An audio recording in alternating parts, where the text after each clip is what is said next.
Hello everyone and welcome to one of the most popular plug-in hybrids in Canada, and the one that is pretty spacious, luxurious and simply very clever, which is this brand new Mitsubishi Outlander plug-in hybrid. So in today's video we're going to be finding out everything in detail about this Outlander plug-in hybrid. So the new Outlander is offered in 5 different variants, which is the ES SAWC, whereas the SAWC stands for Super All-Wheel Control, which is Mitsubishi's own version of the all-wheel drive system because it combines the electric motors and the engine together. So that is ES SAWC, then the LE SAWC, then the SEL SAWC, then the GT version SAWC, then the GT Premium SAWC, and the particular version that I'm reviewing is the top of the line GT Premium SAWC, which has a few bits added on extra on top of the GT version of this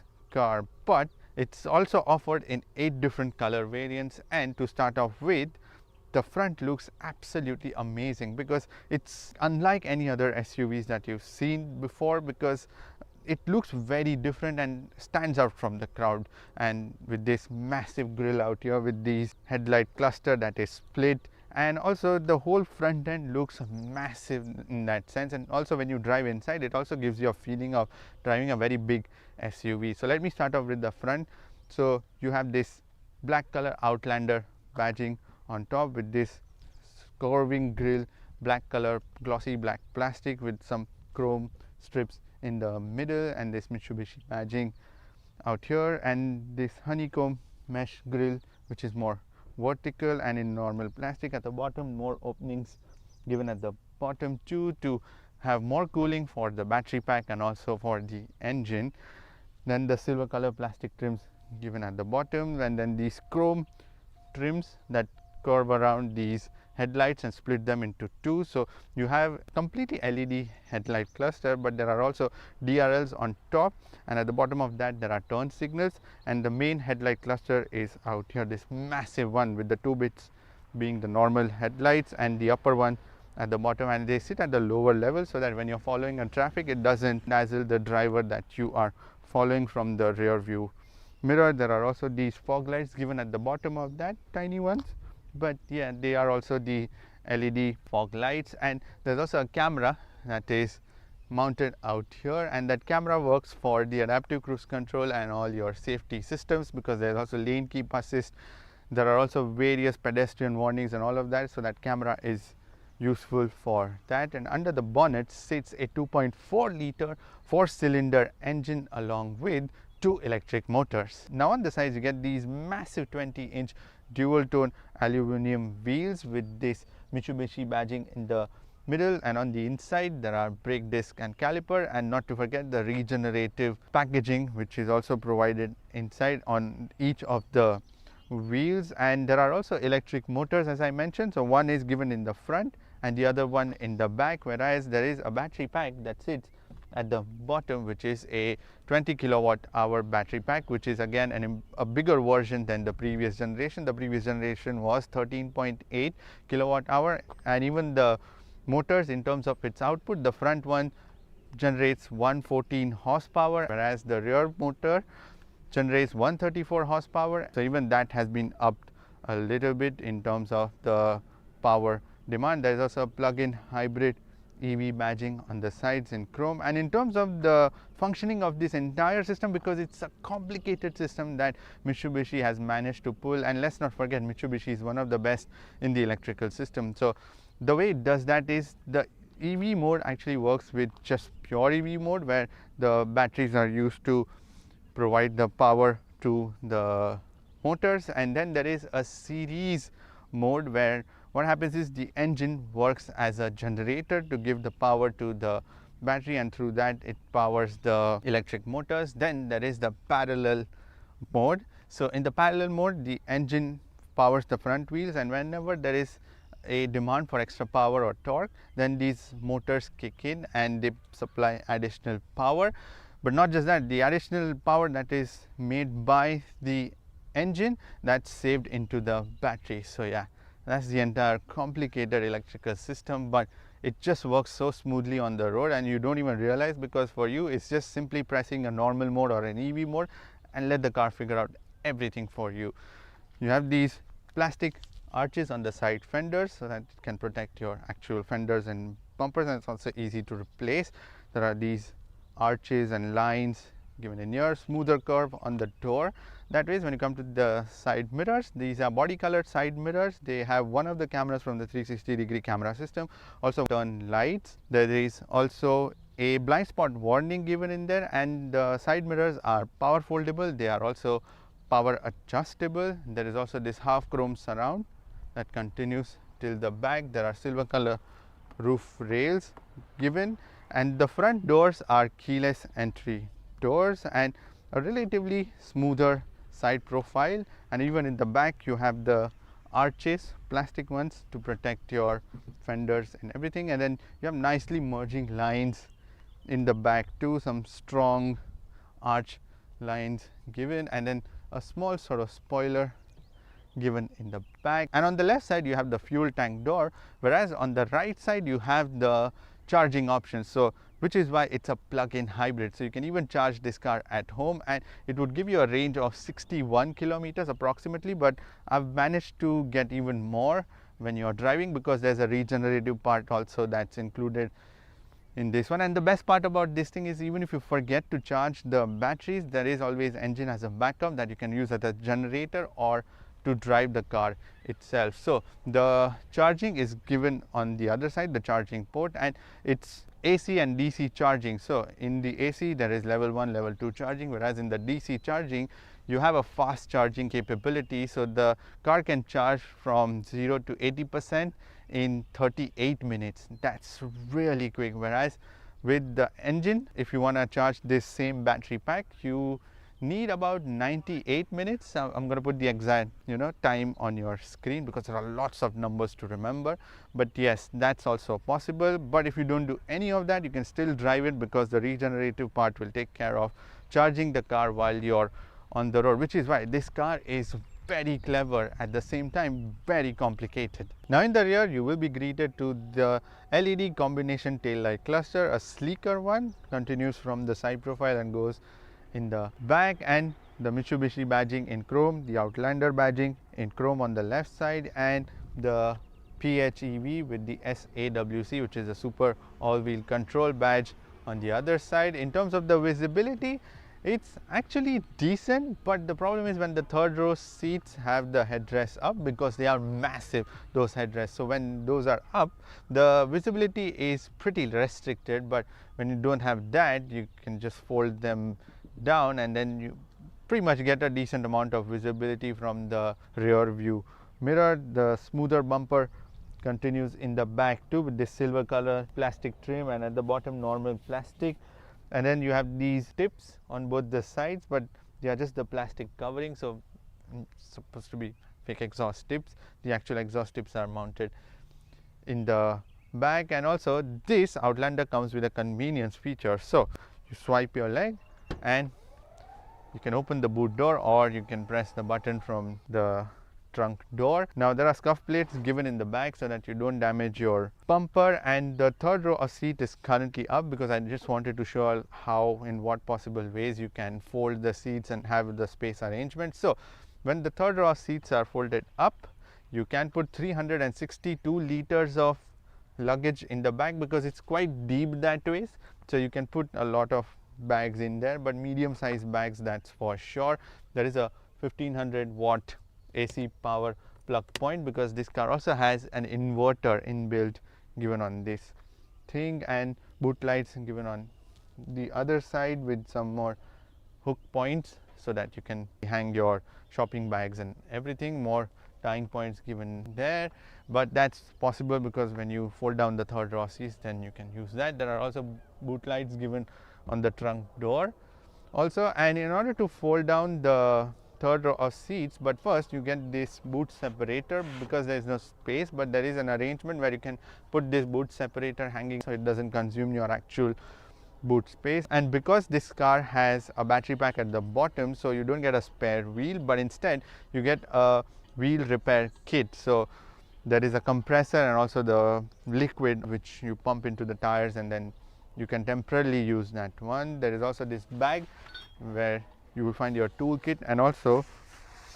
the charging cable, which is your wall socket charging. The way to fold down the third row seat is a bit of a process, but it's quite easy still. So you fold down the headrest first. You see how massive these headrests are, and what you do is you pull down this strap, fold down, and then you can remove this boot separator, and then for a while let me just put it in the front, and then you pull down another strap at the bottom, and then you fold down these seats that fall flat and merge with the floor. Now you have a very flat floor. When the third row seats are folded, you can put 872 liters of luggage. Now this space arrangement is quite even for a mid-size SUV. This is a very decent amount of space. There are more time points which are revealed once the third row of seat is folded down, but most of the times pretty sure you're going to be using this because the third row seats that way have very little space. But once we jump inside, I'm going to explain that too. Now in order to fold down the second row seats, they are foldable in a ratio of 40:20:40. In order to do that, there are levers given out here.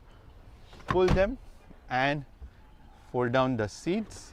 But yeah, right now there is that boot separator, which is why that seat isn't folding. But yes, when you fold down the second row of seats, you can put 1832 liters of luggage in the back, which is pretty massive.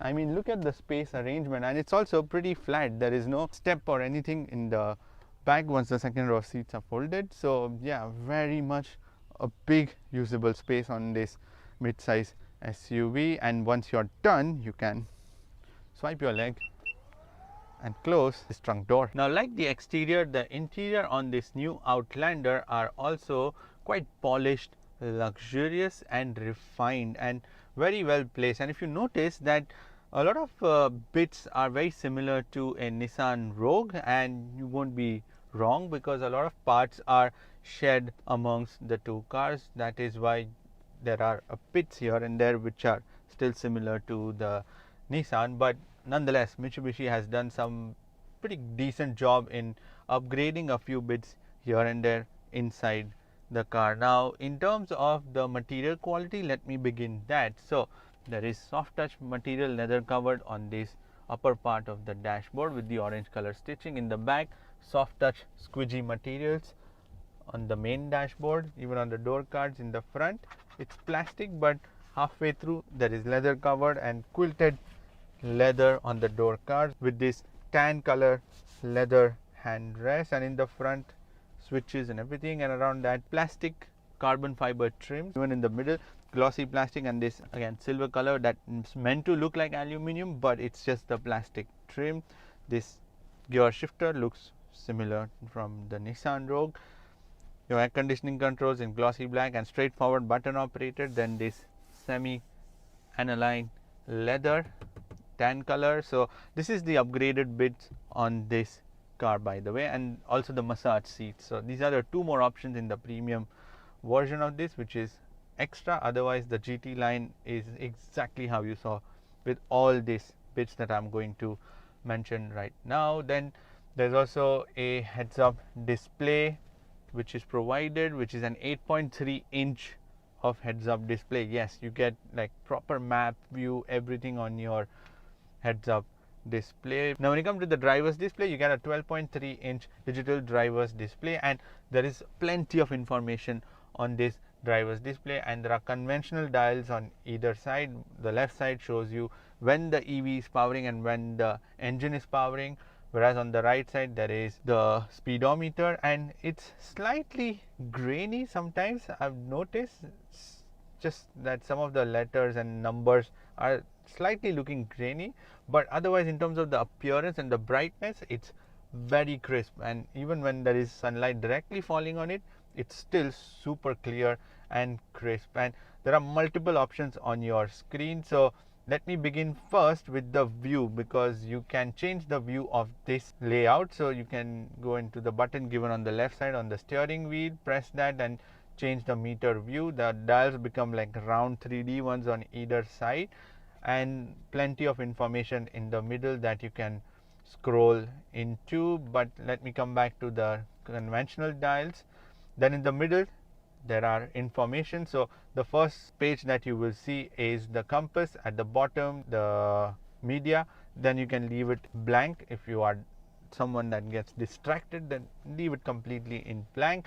The drive computer, next we go to, then manual, trip A, trip B, auto refuel, go down again, same energy economy, trip A, trip B, fuel economy, trip A, trip B, auto refuel, energy econ history, fuel economy history, EV driving time ratio, how much of percentage you've been driving in EV. The next option is the tire pressure, then the SAWC, where the power is distributed onto different wheels.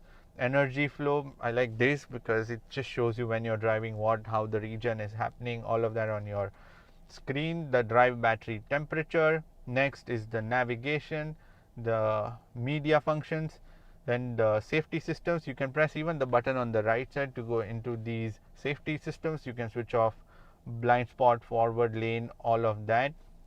Warnings, then the adaptive, the traffic signs, then the settings. So once you go inside the settings, there is ASC settings, the basically your traction control, the driver assistance, personal display. You can go into personal display, and on the left side in the middle of the dial, what information you want to see: navigation, time to distance, fuel economy, trip, average speed, brake light, heads up display. So heads up display, you can change brightness, height, rotation, contents, everything from there. Eco mode setting, tire pressure monitoring, clock, vehicle settings, inside lots of lighting, lock, wipers, all of that. Then units, language, factory reset, come out and to your main page. So that's your driver's display. There's also miles per hour displayed on the bottom right corner, so in case you are driving it in a country where there is miles per hour, then that's also displayed too, or you can change the units altogether. But yes, that's your driver's display. Now when you come to the steering wheel, this is a leather cover 4-spoke steering wheel which is half perforated, and the 4 spokes, yeah, maybe 3 spoke would be nicer, but I don't know. Let me know in the comment section below what do you think of the 4-spoke design. There are also paddle shifters given in the back, but those paddle shifters are not to change gears, but those are for the regenerative braking, how much charging you want from that regenerative braking. So there is a level from B1 to B5. You can set that too. The steering wheel is manually adjustable, tilt and telescopic both, and very chunky and sporty steering wheel design, very good to grip for. Hello everyone, and welcome to one of the most popular plug-in hybrids in Canada, and the one that is pretty spacious, luxurious and simply very clever, which is this brand new Mitsubishi Outlander plug-in hybrid. So in today's video, we're going to be finding out everything in detail about this Outlander plug-in hybrid. So the new Outlander is offered in 5 different variants, which is height, rotation, contents, everything from there. Eco mode setting, tire pressure monitoring, clock, vehicle settings, inside lots of lighting, lock, wipers, all of that. Then units, language, factory reset, come out and to your main page. So that's your driver's display. There's also miles per hour displayed on the bottom right corner, so in case you are driving it in a country where there is miles per hour, then that's also displayed too, or you can change the units altogether. But yes, that's your driver's display. Now when you come to the steering wheel, this is a leather cover 4-spoke steering wheel which is half perforated, and the 4 spokes, yeah, maybe 3 spoke would be nicer, but I don't know. Let me know in the comment section below what do you think of the 4-spoke design. There are also paddle shifters given in the back, but those paddle shifters are not to change gears, but those are for the regenerative braking, how much charging you want from that regenerative braking. So there is a level from B1 to B5.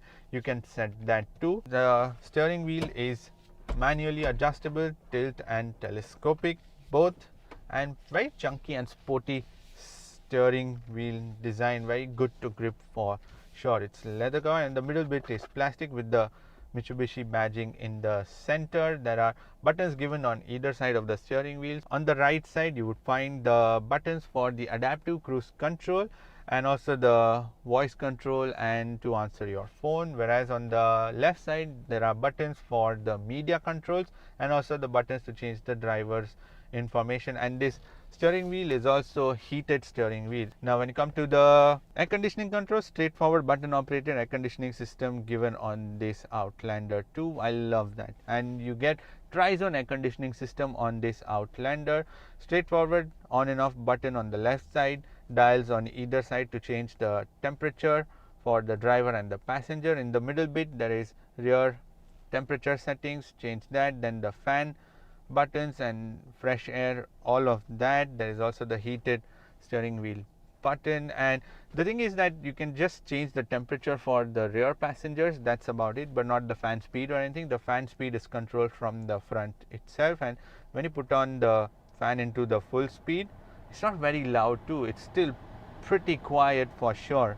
Yeah, very quiet compared to a lot of other cars. In terms of the cooling also, it's pretty good, especially today because it's like 22 degrees and we are nearing summer, and a very useful feature in terms of that. And there are also buttons given for the heated seat, so the front driver and the passenger gets heated seat option. Not just that, even for the second row, the passengers on either side get heated seats. When it comes to the infotainment screen, this is a 9-inch touch screen given on this Outlander, which sits on top of the air conditioning vents, and there are dials and buttons given at the bottom too, but your main home screen is this page. So you have the media options, the navigation options, all of that. Then you scroll to the left side, then the clock, and you can even adjust or customize the home screen, what you want to see on different menu options, add more pages, all of that.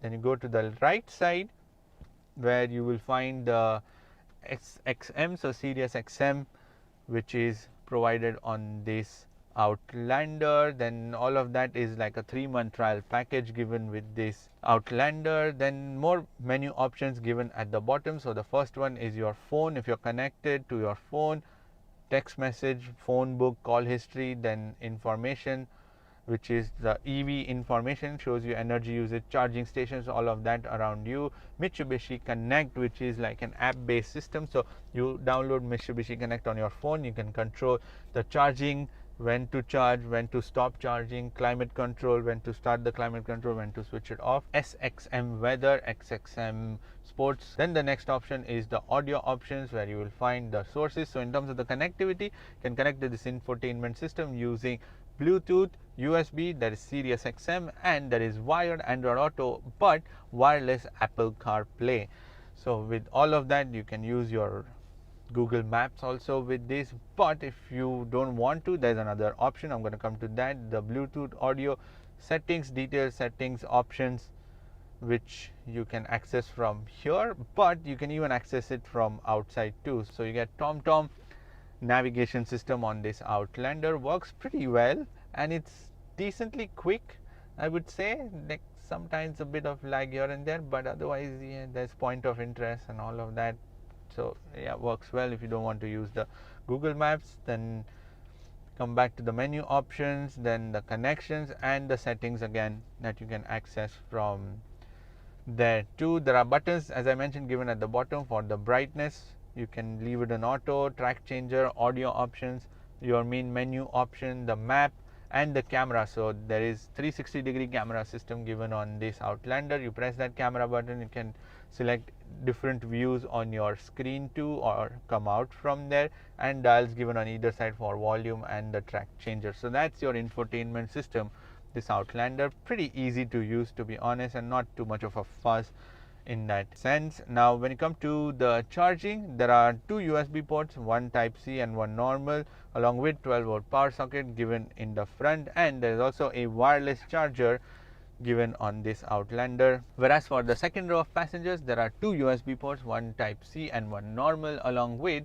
a plug point given for the second row of passengers, and also there's a plug point given in the third row. So there are buttons given on the left side, so those are for your AC 1500 watt inverter button, so you can switch that on and off. So those plugs can be switched on and off from here. There is heads up display on and off, that button given there, then more buttons to switch off the charging or also to lock the charging door, which is given on the right side. There are also these extendable sun visors given on this Outlander, very handy because these doors are pretty long, and on this you get a panoramic sunroof which is pretty big. In that case, extends right behind the second row of seat and lets a lot of light in. Right now, as you can see, this all light is provided by the panoramic sunroof once you open it. And there's also an SOS feature, emergency button given on this thing. Now there are more buttons given in the center console. So the first button is the innovative pedal. So this innovative pedal, when you press it, what happens is majority of the regeneration will happen when you leave the pedal, and also to assist you with the single pedal driving. So that's a bit of a tricky thing, like you have to recalibrate how that thing works, because it breaks a lot when you leave the pedal, because it uses that regenerative action to slow down the vehicle and also to charge the batteries and put that charge into the batteries also. So a little practice here and there and you can figure out how to use the single pedal system. And yeah, it actually charges the batteries very quickly when you use that. But otherwise, if you don't want to, you leave that and then you can decide how much level of charging you want using these paddle shifters. Then there is the EV mode. Now there are 4 different EV modes on this. So one is the normal, where you let the car decide when to put battery, when to put the engine and all of that, when to charge. Then there is dedicated EV mode. So when the batteries are charged, it would use the EV mode. Then there is the save, which is the batteries would not be used and only the engine would be used. So if you think that inside the city you want to use the batteries and the motors, then you can do that too. So that's dedicated save mode, and then you can switch on to the EV mode. Then the charge mode. So charge mode is where the engine would act as a generator to charge the batteries, and a lot of surplus energy also will be supplied to the batteries to charge it up. So the engine would act as a generator, which is why I said there is normal, then the series hybrid and the parallel hybrid. Those are the modes that you get on this Outlander. Now there are also 7 different driving modes, and the dial is given in the center behind the gear shifter knob. So there are 7 different modes: power mode, eco mode, normal, tarmac where there is more stability needed if you are going in twisty roads, then gravel, snow, and the mud mode. And the power mode is where you want the maximum power, so it will supply everything from the motors and also the engine clubbed together. So all of that will be provided straight to you. So yeah, those are the 7 different modes. So lots of driving modes that you can customize on this Outlander. In terms of the gear shifter, yes, this is a sliding gear shifter on this thing. As I said, might look familiar with the Nissan Rogue. So straightforward drive, then the battery mode, neutral, reverse, and the parking mode. Straightforward in terms of that. Now when you come to the storage, plenty of storage inside this Outlander. In the door cards, you can easily put like 1.5 liter worth of bottle, some more storage on the sides, this wireless charger that you can utilize, 2 flexible cup holders, this center armrest which is decent enough to put your phones and wallets, this glove box, again decently sized. Even on the passenger side, same amount of storage. There are also slots given in the center console to put your phones and wallets, also a sunglass holder. In the rear door cards, you can put 1 liter worth of bottle and slight amount of storage, whereas there is also a hand rest that comes with 2 normal cup holders. There are also 2 more cup holders given on either side for the third row of passengers, which are the normal cup holders. Now on this Outlander, there is 10 speaker Bose music system, which includes a subwoofer included in the boot. And in terms of the seats, this is where it's like super comfortable. So these seats are the leather seats with the quilted stitching in the center bit and also at the bottom with the tan color stitching, and these seats are very comfortable for longer journeys. They have good amount of support in the back and also on the sides. These headrests are decently soft, I would say, and it really hugs you well on all the sides. They are also broad at the same time. There's decent amount of support underneath my thigh too, so they are quite long that ways. In terms of the adjustability, so the driver side seat is 8-way electronically adjustable and 4-way lumbar control, and also the passenger side seat is same, 8-way electronically adjustable and 4-way lumbar control, but an additional feature that is given is the massage feature. So there are buttons given on both the seats, so you press that, or you can go into the infotainment screen and lumbar massage settings, where you can change different levels of massage settings, so refreshing, switch it on, relaxing, or the lumbar, and the intensity and speed of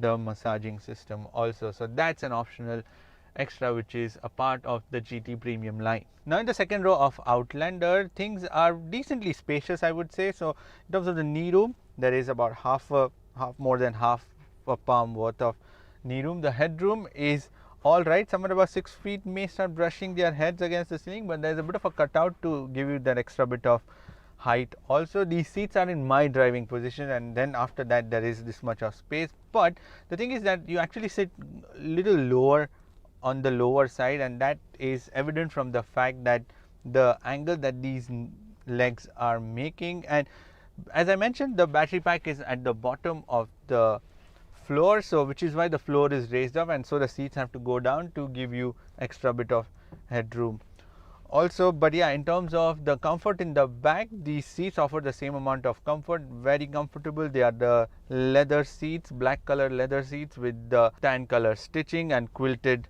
design in the center. They are perforated seats also, same like the front ones, they were perforated. And as I mentioned, seats on either side are also the heated seats. And in terms of the comfort levels, these seats offer pretty good comfort, I would say, just that it misses a little bit of that support underneath my thigh. And not just that, the seats are also slidable to give extra bit of space for the third row of passengers, because trust me, it will be needed.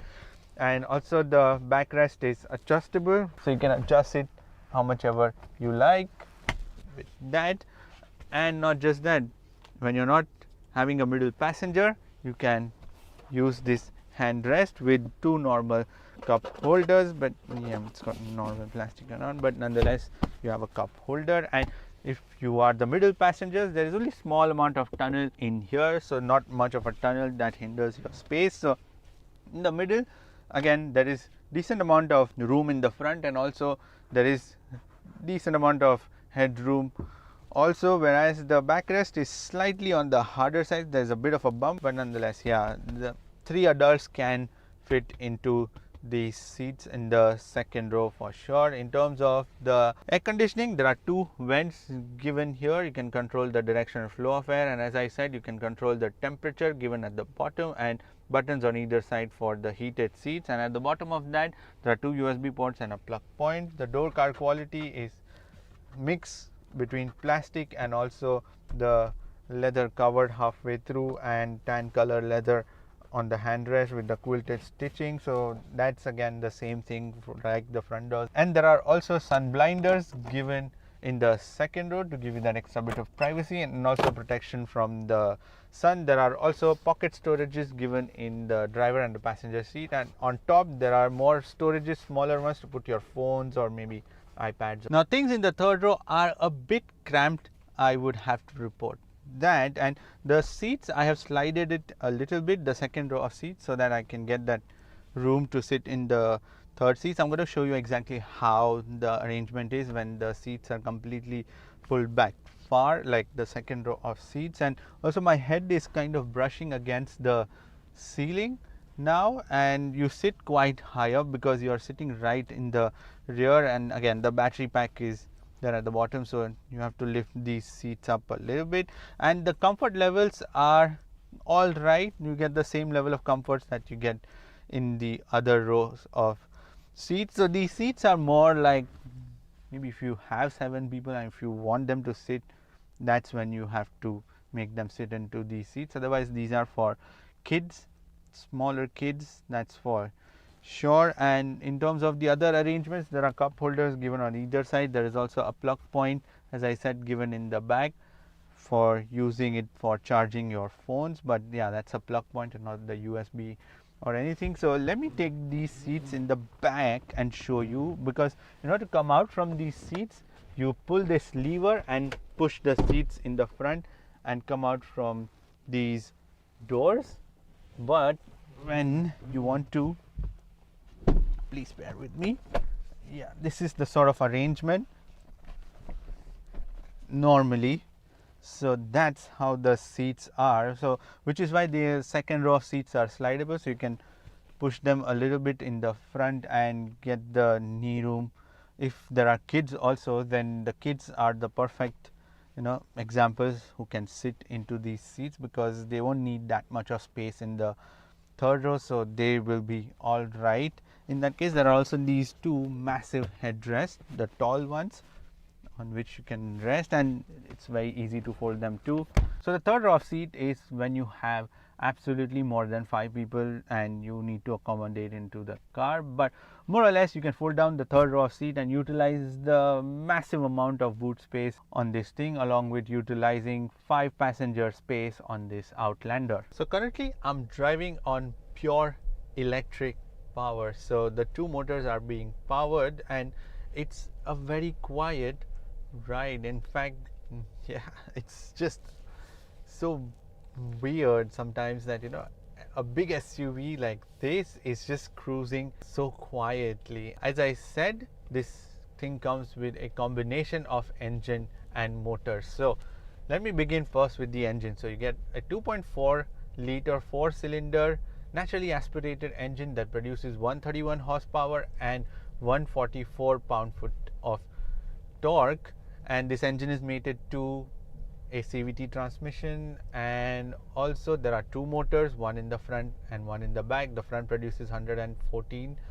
horsepower and 188 pound-feet of torque, whereas the rear ones produce 134 and 144 pound-feet of torque. And all this is what's more amazing is the fact that everything works in sync so well without even you noticing that so much is going on underneath you. So combined output from this entire system is 248 horsepower and 332 pound-feet of torque. So yeah, those are lots of numbers, but yes, I remembered them. And yeah, that's the output, and you get the super all-wheel control, which is like an all-wheel drive system. So essentially the engine powers the front wheels, and whenever there is a need for the rear wheels also, the motor kicks in, or if you are in the mud or the snow or something more, then the motors are engaged all the time to give you like a all-wheel drive system on this Outlander. But again, I'm just cruising in quiet, and I've put the innovative pedal system in action, and let me just accelerate, and you see the slow down rate, which is why you need to recalibrate how you drive a little bit when you're using that innovative pedal system. But the acceleration for an SUV, like suddenly, like the moment you dab the throttle, it just flies off. And because of the CVT transmission, there are no gear changes or anything, so it's a seemingly smooth, wow. Yeah, and whenever there is extra need of power, even the engine kicks in. I mean, I'm very impressed by the technology that plays part in this. So as I mentioned, 4 different EV modes also. You can charge, save the battery, or let the car figure out. Then there are different driving modes, eco, power. You put it in power, this thing is just very quick. So just make sure you test it out before dabbing that throttle suddenly. And yeah, when it's standing, it completely cuts off, yet my air conditioning is on, everything is on, and it charges also. As I said, if you don't use the innovative pedal, you can switch this car into the generative mode, where you decide how much this car can generate in terms of the energy it is generating from those regenerative systems. So yeah, lots of options to customize this car, but essentially for you just put it into one single mode or whatever mode you want to be in, and the car will figure out for you. Now in terms of the efficiency, that's where all these numbers matter. So Mitsubishi claims that this Outlander on just the engine would deliver you 9.1 liters per 100 kilometers, but I've been able to get more out of this. So I've been able to get about 15.3, close to that, and somewhere averaging around 12.3 kilometers per liter, which is again pretty good for a car, a mid-size SUV. Whereas from the motors, Mitsubishi claims that it's 32.1 kilowatt hour per 100 kilometers. Again, I've been able to get 19.6 kilowatt hour per 100 kilometers, which if you calculate, it gives you 100 kilometers of range on pure electric power. 100 kilometers. The total claim range is 687 kilometers, but I am pretty sure you can go 750, 775 kilometers on just a mix of engine and the battery. So again, that's one impressive, and Mitsubishi has really underestimated some of the numbers, I'm pretty sure, because this thing, I have been daily driving it and I've been able to figure out this much, and I've driven almost like 120 kilometers now to calculate so much in terms of the driving style, which is a mix of city and highway driving. So yeah, this power delivery front is just fascinating, and at the same time it's just very good in terms of the delivering systems. Now when you come to the suspensions, they are on the harder side, and I get it because this car weighs 2.75 tons, and to manage all of that weight you need a bit of damping, extra bit of damping. So if you hit a bigger pothole, then it takes a little while, and it just sort of has a harder and takes a little while to damp those bumps. But otherwise it's a very pleasant ride quality is what I can say. Clubbed with these seats, it's actually very comfortable in terms of the comfort from the suspensions, and also you don't really feel that you're driving so much of weight around, because yes, the suspension hides that weight quite cleverly, and also the steering wheel itself, because the steering is an electronic steering on this Outlander, and at lower speeds it's actually very light, and as you progress it becomes progressively slightly harder, which is good, which is what you want, because you don't want it to be super light in that case. And when you come to the steering wheel itself, yes, it's very good weight in terms of the progressive feeling, plus you get good amount of feedback from it. At lower speeds slightly lesser, I would say, but in terms of the response it's pretty good. When you come to the brakes, there are 4 disc brakes on this Outlander, and the performance from that is all good, but the thing is that the pedal is a bit soft and has a bit of a travel, and also when you leave the innovative pedal in that mode, so the car wouldn't actually stop completely, but you will have to take over at the end.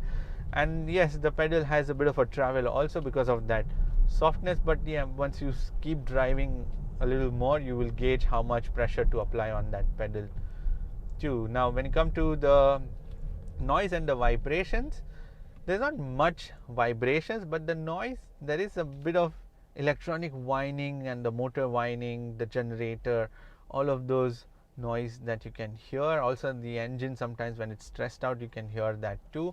But Mitsubishi says that when you're reversing and also when you're in the pure EV mode, there is a sound that is played on the outside also. Could be the reason that is what we are hearing, but also needs a little bit of noise deadening on the inside, slightly little more.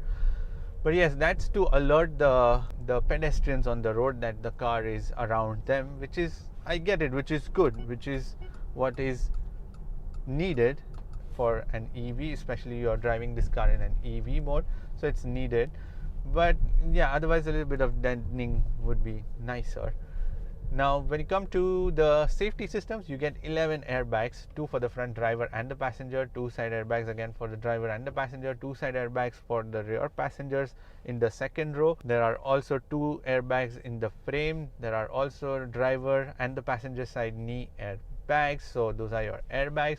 There are child isofix points in the second row of seat.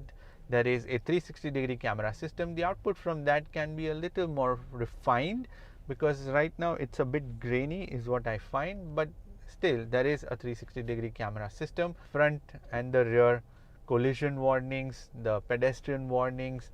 There is also ABS, tire pressure monitoring system, what else do we have? There is the lane keep assist, lane departure warning, adaptive cruise control, blind spot warning. So this car is pretty loaded, handsomely loaded, I would say, especially for a top spec. So in terms of the safety systems, yeah, very good. Now when it comes to the pricing, so the base variant, which is the ES variant, starts from $48,000. I'm going to put the pricing, but it's approximate, so just, yeah, you have to find out from the nearest showroom what exactly the prices are, but this is still a ballpark figure. And the top variant, which is this that I'm driving with all the loaded options, so without the loaded options or the optional loaded options, comes in at 56,000 Canadian dollars, whereas the top spec loaded one comes in at 59,500 Canadian dollars. Now, to be honest, you also get a rebate of $5,000 from the government if you are driving an EV or a green vehicle, which is this car. So in that sense, this, then if you remove the 5,000, this thing is just an unbeatable perspective, because this is such a clever and an advanced car. I cannot recommend you this car enough. And the thing is that Mitsubishi leads, as I said, in terms of the electronics, and there are hardly any chances that something might go wrong. But even if it goes wrong, there is a 10-year warranty on the battery pack, there's 10-year warranty on the powertrain, 5-year warranty on the car itself, and 5-year roadside warranty. So assistance, sorry, 5-year roadside assistance. So that's a lot of options. That just shows that Mitsubishi is quite confident in giving you this package. And trust me, this is a very clever package, and until and unless you drive it, it's just mind-boggling that so much has been given on this car. And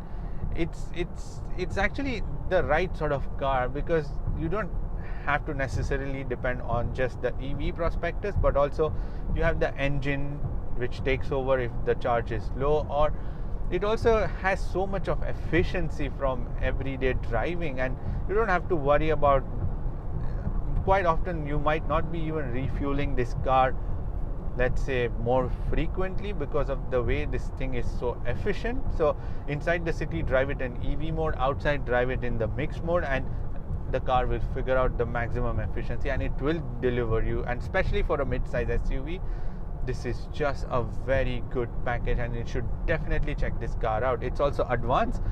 It comes loaded with so many things, and the appearance I really like, because it's distinctive when you compare it to the other mid-size SUVs in its segment.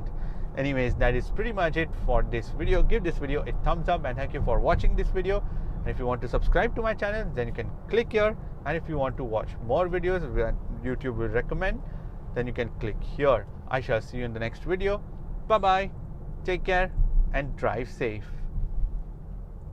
Hello everyone, and welcome to the third generation of taller, longer and wider than before mid-size SUV, which is this GMC Acadia. So this third generation of Acadia comes in 3 different variants, which is the Elevation 84, which is more off-road focused, and then the Denali version. And the particular variant that I'm reviewing is the Acadia Denali, which is the top of the line variant from the lineup. And there are some changes in terms of the design for the front and some of the bits on the inside, but majorly this grille design out here, which is quite different than the other models or the other trims in the lineup. And it's not just that, there is also 6,500 worth of optional extra provided on this one. So I'm going to come across that also and explain you what all things are given as extra. But on this Denali variant of this Acadia, there is this big grille out here, and on the other variants there are like slots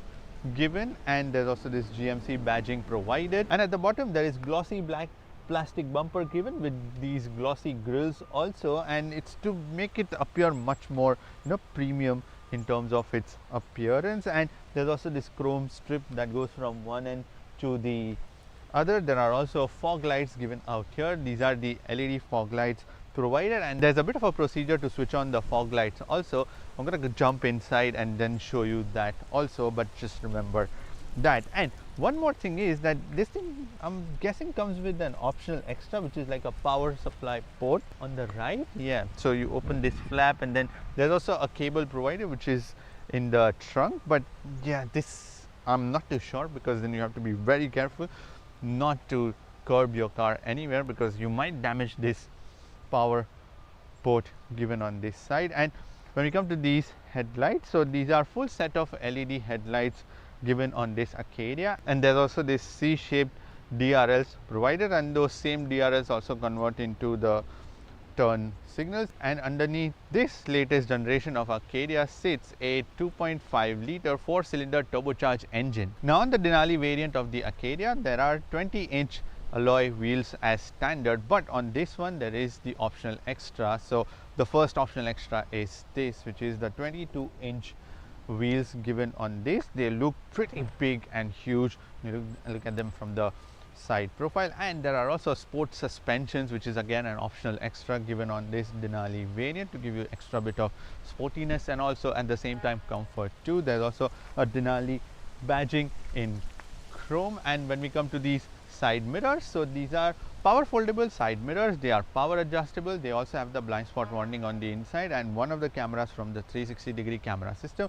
These are the body colored side mirrors. There is also the turn signal provided on the edge. There is also this full chrome surround around these windows, and there are also roof rails given on top with like black color glossy plastic on the edges, and it also comes with the panoramic sunroof on this. When you come to the doors, so the door handles have like chrome surround around them on the top face, and the doors, all 4 doors are the smart keyless entry doors, and you can just leave the keys in your pocket when you are done with the car. You step out, close the door, and once you walk away, the car would automatically lock itself, and when you approach it, would automatically unlock the car for you. There is also the Denali badging on the door sills, and at the bottom glossy black plastic skirtings are provided. And also this Acadia is based on Chevrolet Traverse, so they both share nearly identical bits and also the chassis of course. And there are also these extra skirtings, body colored ones, provided on the fender so that you don't damage your actual fender. And also this paint job is an optional extra. Now in the rear there are these C-shaped tail lights, so they are completely LED tail lights, turn signals, reverse lights, the main brake lights, all of them in LED. And there's also another procedure to switch on these lights, also the headlights. So in all the normal cars as standard, there is either a stock or a tile, but on this it's a different procedure because you have to switch them on from inside the infotainment screen, which is why I said I'm going to come inside in the interior section and then I'm going to explain you what that is, because even the fog lights are with the same sort of procedure. And also there is this black color glossy plastic that goes from one end to the other and into these tail lights, and also the Denali badging in chrome in the center, whereas on the other variants it's not the Denali badging mentioned of course. And in terms of the rear view visibility, so this is a 3-row SUV. So when there are passengers on the inside, there is some sort of visibility that will be blocked. So there is an optional rear view camera provided. So flick the rear view mirror and then you can get the feed from this camera, and then the visibility issues are resolved, because then you can adjust the height. Sorry about that, there is a lot of wind today. So you can adjust the height, brightness, and also the angle of the rear view mirror. So yeah, that's one thing which is sorted out after that, and the quality of that is really amazing on this GMC Acadia. And not just that, even any other GM products, the cameras are actually of really good quality. And there's also a small bit of spoiler given. There's also one more glossy black bumper on the top side, and at the bottom there is chrome.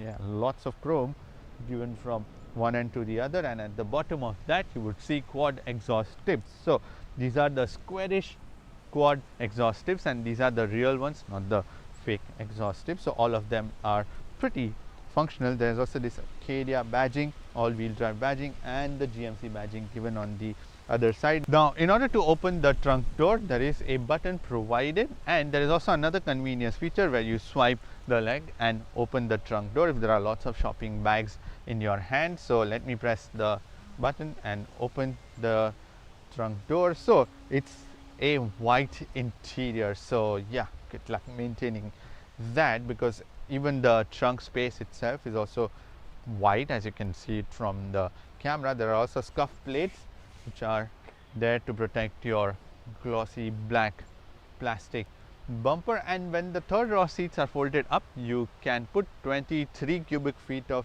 luggage in the back, which is pretty good, I would say. To put like 2 medium-sized bags or 3 small bags can easily fit in here. There is also a trunk light given on the trunk door. There are also tying points given in the back on either side, and at the bottom of this trunk floor, when you lift it, and this thing remains like that once you open it, as I said, there is this power cable to attach that power outlet which was given on the right side. Yes, this is the cable for that, and there is more storage provided here at the bottom of this. And then you remove this storage, and then underneath that sits a temporary spare wheel, which is an 18-inch one provided on this. There is also a 12-volt power socket given too. In terms of the convenience, so the third row seats are electronically foldable, and so are the second row seats, but the second row seats can only be folded down, but the third row can be folded up too. So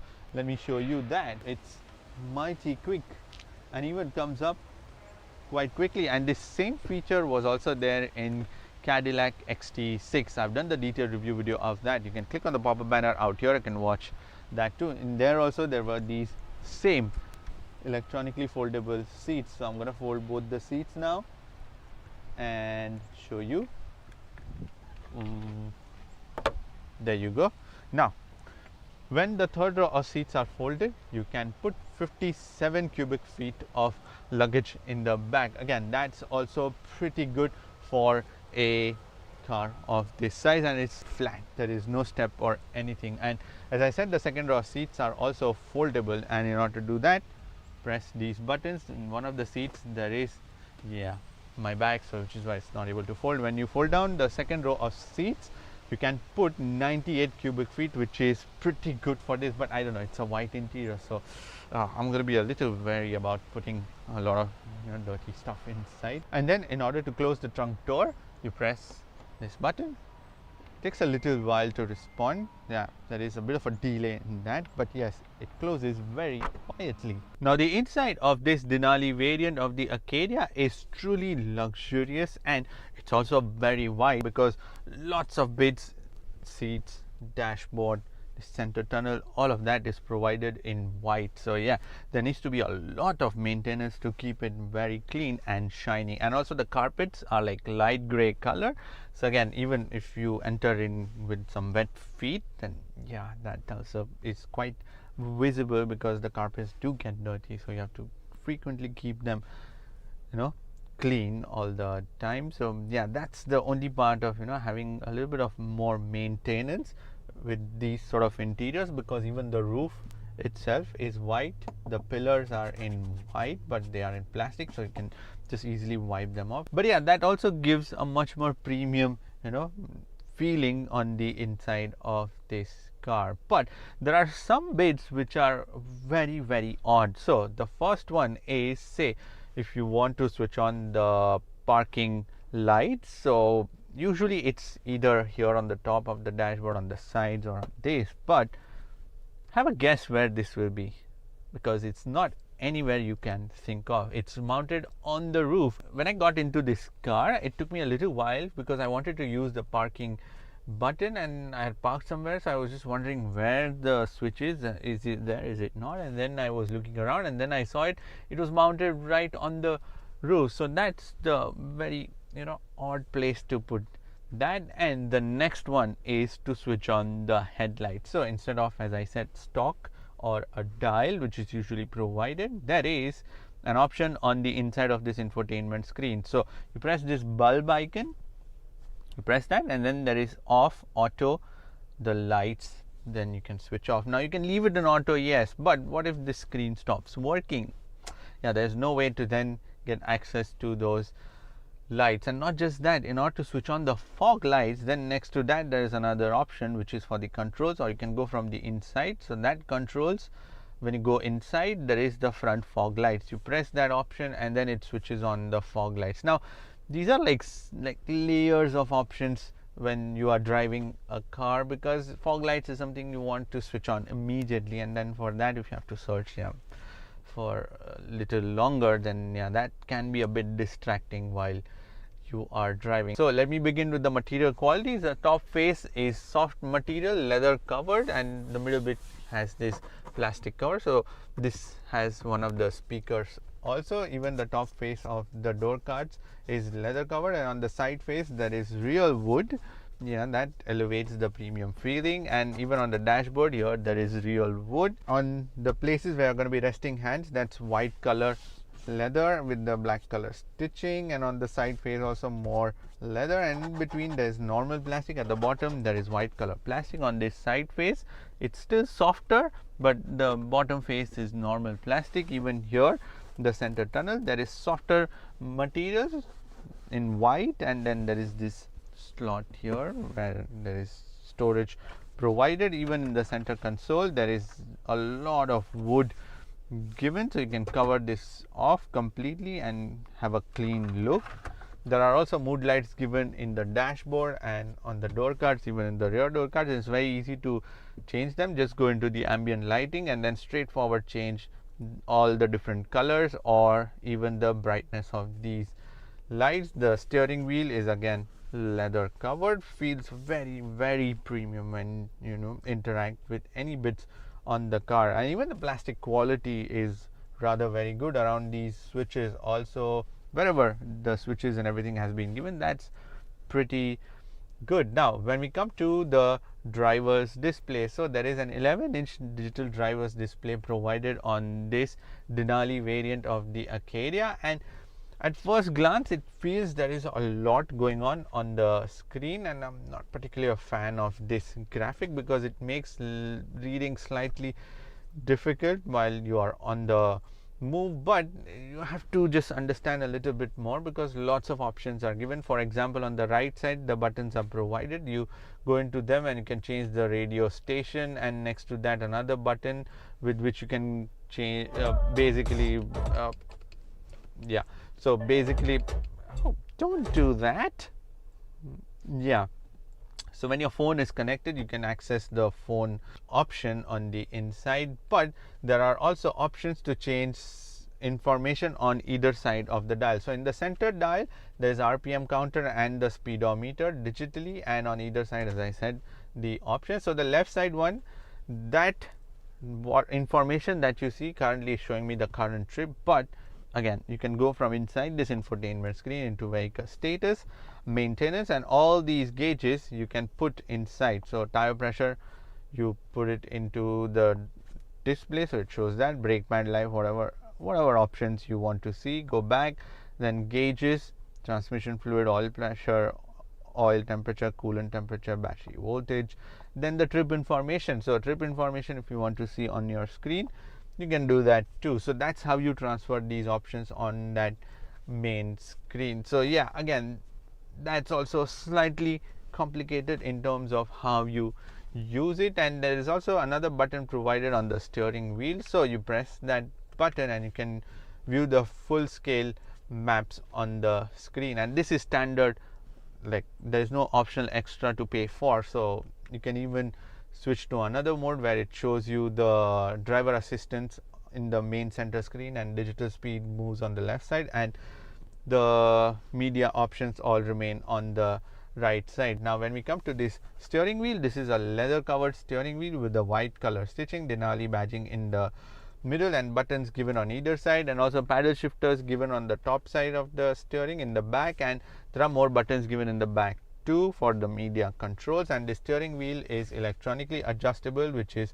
tilt and telescopic. It's slightly on the slower side, and there's also more chrome given around on the steering. And on the right side, so there are buttons given to change the driver's information, the voice controls and everything, and also the heated steering wheel button provided, and the back side there is the paddle shifter on the top. It's like a small paddle shifter on the top side, and at the back there is button for the volume, whereas on the left side there are buttons provided for the adaptive cruise control and also the super cruise. So this Denali Acadia comes with the optional extra, so it has like 98% of the highways covered in North America, so including US and Canada.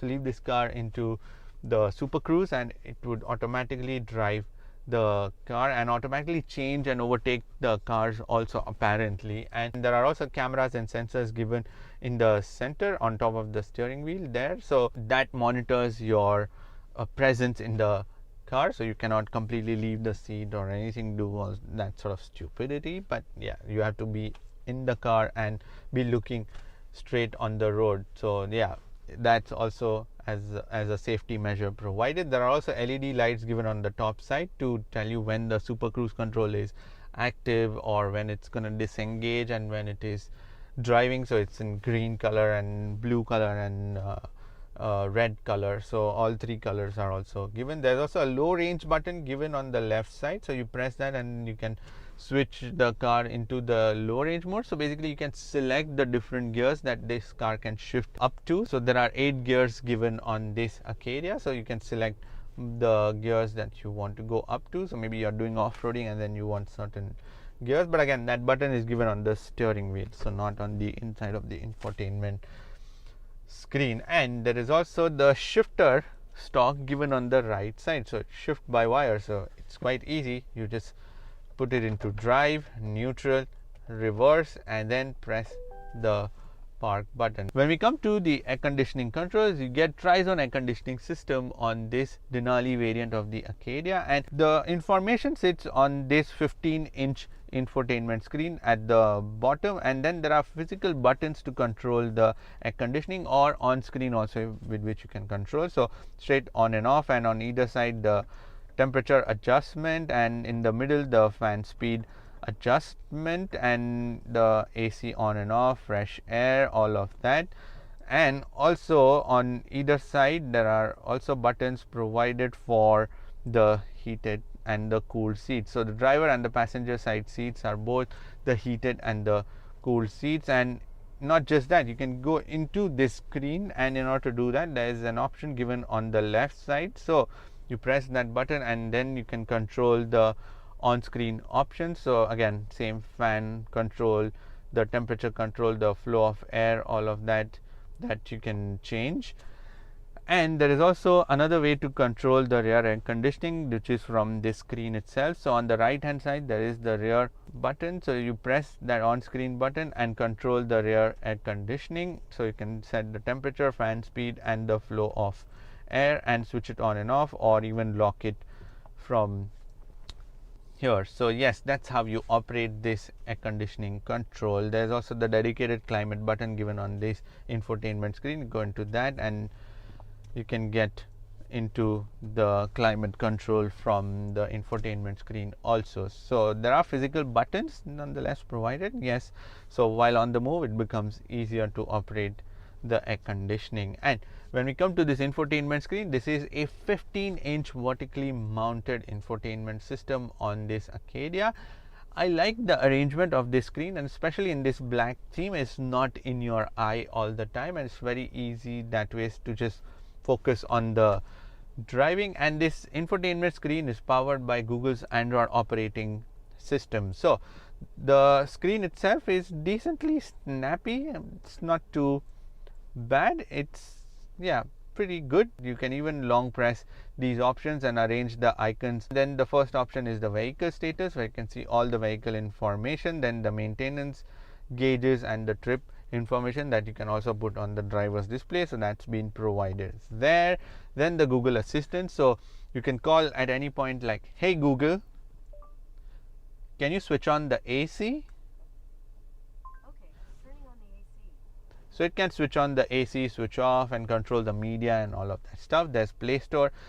Then there is Android Auto and Apple CarPlay. So in terms of the connectivity, you can connect to this infotainment system using Bluetooth, USB, and there is wireless Android Auto and Apple CarPlay. But there is also the Google Maps built in into this system also. Then there is the camera option. So you get 360-degree camera system, very good 360 degrees. So yeah, lots of options to select the different cameras, trailer options and everything. Then the Alexa, Amazon, then the trailering option, so you can test the lights also and check all of that. Then there's a checklist also when the trailer is connected. Then the detail settings option. I'm going to make a detailed video on how to use this infotainment screen, but right now I'm just jumping through different options quickly. Connections, vehicle, inside with, there are lots of different options, lots and lots. And yeah, you really have to sit down and understand how this entire system works. Then we go back. Then the ambient lighting, auto park assist, it can automatically park and also get the car out for you from that particular spot. Then there is the climate control, Wi-Fi hotspot, audio, maps. So as I said, Google Maps are provided on the inside, very quick and snappy, and I like because the interface is quite familiar, so you don't have to learn something new. Otherwise there are some things that you have to unlearn and learn in a very different way. Then there is the phone option. Whenever the phone is connected, it will show you that. Then the controls, as I said, which sits even on the left hand side corner, that controls, you go inside. Then there is the heads up option, dome light. So dome light is something if you want to switch on these lights on the top on the roof, so you press that and then switch on those lights. Then the camera option, traction control, auto beams and all of those options. Then my GMC, go inside, you can schedule your services, you can see the premium package given on this. There's also the OnStar package that is given, which is for 3 years, given as standard on this Acadia. Then the news, which is the Google News. So this is the main menu option, and that's how you operate this. And then on top there are home buttons, and then another widget option where you see maps, trip information, audio, but all that also can be customized, so you can switch the content that you see. So you want the trailering option or Google Assistant, audio, all of that, or on the right side the audio, instead of that you want to see something else, or instead of the maps you want to see something else, all that can be changed. Then the again map options, phone options on top, and the date and time on the other side. So that's how you use the infotainment screen. And in order to switch off the infotainment screen, the button is given on the edge out here. You press that button, or it's for the mute also, so you can mute that also, or long press it and switch off this screen. There's also the volume dial provided, and it's also got cool bit of animation around that dial. Also it shows in red color how much volume that you are switching, and then that's the only dial given on this screen, and it sits right in the middle of that screen, and also information that is shown in between that too. Now in terms of the charging, so there are 2 USB ports, one type C and one normal, given underneath the air conditioning controls, and one wireless charger also provided again underneath the air conditioning control. There's one 12-volt power socket given underneath the center tunnel where this cutout is provided. And for the second row of passengers, there are 2 more USB ports along with a plug point, and for the third row of passengers there are 2 types USB ports given on either side. Now on this Acadia there is also an SOS button provided, the OnStar button. As an optional extra, there are 16 speaker Bose music system, which is a performance series given on this Denali variant of the Acadia, but that's an optional extra. As standard you get 12 speaker Bose music system, and there are also more buttons that are given on the left side. So you, as standard, this thing can drive as 2-wheel drive, front wheel drive, and you can even switch to full-time all-wheel drive system. So there's a separate button for that. And then there are different driving modes. So there are normal, then the sport, then the off-road, then the snow, ice, tow haul, and then we are back into the normal mode, and then you can flick through different modes through that button, but the information is shown on this infotainment screen. And also the electronic parking button is given right next to that one. Now when we come to the storage, so in the door card you can easily put 1.5 liter worth of bottle and some more storage on the sides. There's this cutout given at the bottom in which you can put like a lot more things, maybe books, wallets, bottles, Then there are two flexible cup holders provided here, and then there is this center armrest which has a tray. You remove that. Oops, yep. And there is much more storage given at the bottom too. You can easily fit about 2-3 half a liter worth of bottles. Then there is this glove box which is white on the inside, pretty big too. Even on the passenger side, 1.5 liter worth of bottle. Then there is this sunglass holder also provided, and in the rear door cards again you can put easily 1.5 liter worth of bottle and slightly more storage, but there is no center armrest because the second row of seats are provided with the captain seats. And speaking of the seats in the front, so there are these white color seats with the black color stitching and brown color leather on the side face with the Denali badging on the headrest, and also much more diamond design provided on the backrest. And these are perforated seats, so these are the heated and the cooled seats, and they are pretty comfortable seats is what I've found. In fact, yeah, they are quite broad also. They are supposed to be sporty seats, but yes, I don't mind because they are quite broad seats that way, and they offer ample of support underneath by thigh also, and also in the back too. So they, as I said, they are broad, so they give you that extra bit of comfort during the longer journeys. Even the headrests are also quite soft. And in terms of the adjustability, so the driver side seat is 8-way electronically adjustable and 4-way lumbar adjustment, whereas the passenger side seat is also 8-way electronically adjustable and 4-way lumbar adjustment. Now on this Denali variant of the Acadia, there is also a heads-up display provided. So that heads-up display shows you speed and also the speed limit, and if you are into the cruise control, it shows you that information also, and if there is navigation, then that option also. And in order to change anything on that heads up display, again you have to go from this infotainment screen into this controls, then the heads up display option, and you can switch it on and off from here, and the brightness, height and rotation, but you cannot control the content that it displays. There are these extendable sun visors and also a panoramic sunroof, and the buttons are given on the roof itself. And this roof actually, once it opens up, yeah, it makes the whole cabin feel so much more bigger, especially with this white color interior. Yes, the cabins do actually feel very big. Now one of the best seats in this car are the second row of seats, because first they are the captain seats. So you get this handrest, and on either side they are both at the same level, the handrest, so it's just much more equal and convenient to sit on the inside of these seats. And then are the seats themselves, because they are same white color leather seats with the diamond design in the backrest halfway through, and they are perforated seats because these are the heated seats, the second row, but not the cooled ones. Black color stitching, brown color leather on the sides, the dark brown one. These headrests are also very soft, and they are very broad too. And the thing I like the most is the space. So the driver seat is in my driving position, and after that I am getting almost so much more than my palm worth of knee room, and the headroom is also plenty, I would say, and it's also pretty decent. But the best thing is this panoramic sunroof. It's making things so much more airy on the inside here, and the way you sit into these seats is just so much more comfortable.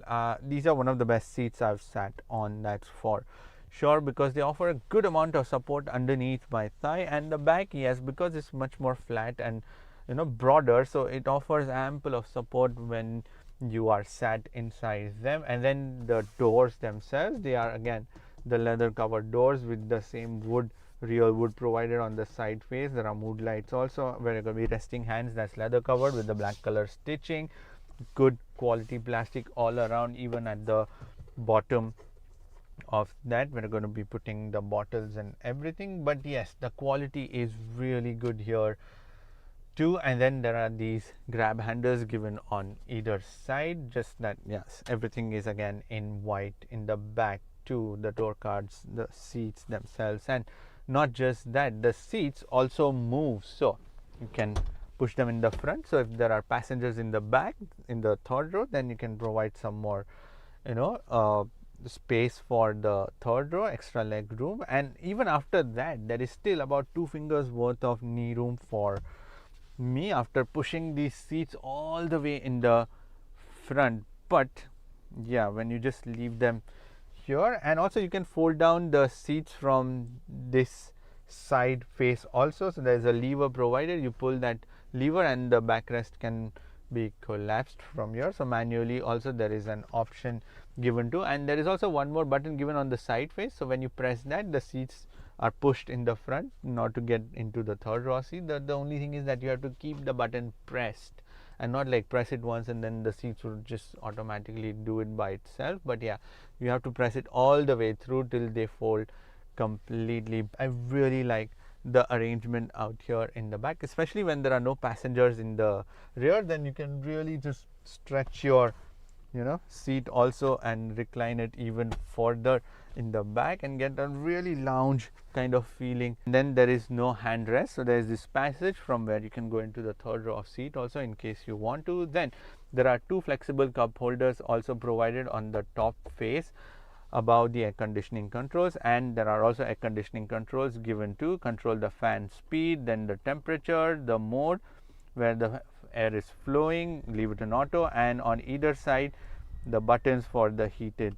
seats. And at the bottom of that there are the charging ports. There are also pocket storage provided in both the driver and the passenger side seat. There are also air conditioning vents provided on the roof, and for the third row of passengers also there are air conditioning vents provided. And speaking of the third row of passengers, let's head into the third row and see how spacious that one is. Here we are in the third row, and I've adjusted the second row of seats so as to make sure that there is equal amount of space for the second and the third row of passengers. And after that I'm able to squeeze into the seats here. My knees are nearly touching the second row of seat, and the headroom is pretty decent for sure for a third row of seats. And as I said, there are also air conditioning vents given on the roof here, but these seats themselves are again very comfortable in the back too. They are the same white color leather seats, perforated, but they are not the heated or the cool seats at all, and they have the same diamond design in the back too. And there are 3 headrests in here, so 3 people can fit into these seats. And this Denali variant of the Acadia comes in exactly the same arrangement, so you cannot put like a bench setup in the middle row, but only captain seats are available here. And also there is not much tunnel. In fact, it's just the flat floor, which is what I was surprised about, because this is a 4x4 that way, and still it does not have any tunnel in the second row and also in the third row. And in some ways I like the fact that the third row seats don't feel like they are raised up. Usually you feel like you're sitting slightly on the higher side, but here you do feel like you're sitting like at a very comfortable position. Yes, I mean it's not entirely like the second row, but there's still decent amount of comfort offered here. Yes, the seats do not actually give ample of support underneath my thigh, but that's still all right. And it's also, the backrest is slightly on the recline side. I wish that was a little more adjustable in that sense, so I can just adjust the position in the back, but otherwise I'm always like reclined in these seats. And the second row of seats, as I said, I've adjusted slightly, and there are also storages provided on either side. There is one cup holder given on either side and some more storage given in the back, and also one USB port given on either side too. But then 3 passengers, I'm not too sure if they can fit into these seats, but yes, 2 passengers can for sure. But let me push the second row of seats all the way back and then see how much room we've got to play with. Let me just, yep. So now I've pushed the second row of seats completely. Again, I mean, if there are passengers, they would obviously adjust a little bit, but then this is just to show, like, if you push the seats all the way back, then this is more for kids, that you can utilize the third row of seats, because there are 3 seat belts also provided along with 3 seats in the third row. And as I said, there is also a button given on the side face of the second row of seat and also given in the back. So if the passengers want to come out from the third row, you press this button and these seats all the way fold forward, and then you open the door and get out, and the opening is actually very big because there is ample amount of space to get into and outside of the car. So overall, I'm pretty impressed by what arrangement it has been provided on this. And as I said, this is a longer and a wider car now, and also taller, and all of that space is genuinely utilized on the inside of this GMC Acadia Denali. Well, if you've observed, even the seat belts are white. So on this 2024 GMC Acadia Denali, you get a 2.5 liter 4-cylinder turbocharged engine that produces 328 horsepower and 326 pound-feet of torque. And this engine is mated to an 8-speed automatic transmission that sends the power to all the wheels via an all-wheel drive system. Now I'm currently in the 2-wheel drive, so I'm going to just put it into all-wheel drive because yes, why not test that feature also. But the biggest one is the switch from V6 to a 4-cylinder turbocharged. Now, in all fairness and in all honesty, this engine and gearbox combination is rather good. I really like the delivery of the power, but where it just sort of diminishes the whole point is the fact that it's very loud, and it's not a very ear-pleasing sound that this engine makes. Because yes, it's got the power when you want to accelerate, yes, and at the same time it also becomes much more noisy also while powering this car. So let me show you again. Yeah, so there is good amount of torque and power on this thing, and the gear shifts can be a little bit on the jerky side, but if you can even take the manual control using the paddle shifters. But then yeah, I would just best leave it in the auto mode. And even when you switch it into, let's say, the sporty mode, it makes the steering stiff slightly and also increases the response from the engine. It goes on to slightly higher RPM, remaps the throttle and everything, but yes, it's still essentially that same 2.5 liter that stresses out. And when we come to the fuel efficiency, so from this 2.5 liter turbocharged engine, you can get anywhere between 11 liters, 10.5 to 11 liters per 100 kilometers on longer journeys, whereas in traffic I've managed to get around 12 to 12.5. So average is around 12 liters per 100 kilometers, which is not bad for a car this big. It's genuinely not bad. So that's where the turbocharged engine will help you in terms of improving your overall efficiency, especially for cars these big, and especially when you have a lot of passengers also in the back. Now when we come to the all-wheel drive, so the response is pretty good, and you can actually feel the distribution when we go from the front-wheel drive to all-wheel drive. The powering becomes quite even. It's more useful when the conditions are snowy or it's slippery or muddy and then you want an extra bit of traction, then yes, you can switch on to the all-wheel drive system, and it will also do light bit of off-roading also. I'm not saying it wouldn't, but yes, it's not a full-time 4-wheel drive. Then there is an 84 variant for that, which is much more hardcore off-road variant of this Acadia. And when we come to the suspension, so as I said, there are sports suspensions, but they offer good amount of comfort overall, and there is good amount of damping, and also the roll is kept in check by these suspensions. It's very comfortable driving for everyday use, that's for sure. Now when we come to the steering is just like the big SUV kind of setup, and that's the thing, right? This car though is not a full size SUV, but it always feels like that, especially with this engine, 2.5 liter engine turbocharged. Yeah, it does feel like it's like a small engine powering a big car. That's what is quite evident. And even the steering, it's light, and sometimes it's a little too light to my liking, and even in the sporty mode it just improves slightly. But yes, initially there are some dead zones, but yes, these are the sort of new age setups on these steering, and it's an electronic steering. When we come to the brakes, there are 4-disc brakes, and the braking is rather good. There is good pedal setup, and the brakes are also quite grippy. When we come to the noise and the vibrations, so there is a bit of wind whooshing from around, although there is active noise cancellation, but there is still wind whooshing from around these windows, and sometimes you do feel the tire noise, especially because these are 22-inch ones. So yeah, that also does not help too much in terms of the suspensions and soaking up those bumps, but the suspensions themselves are doing the job quite well, so it's all right. Otherwise, yeah, you would notice that you're driving on some bigger wheels. So in terms of the noise and the vibrations, those are the ones, and not to forget the engine also, because when you accelerate, yeah, it can get slightly noisy, and it is all the time quite noisy even when it is idling.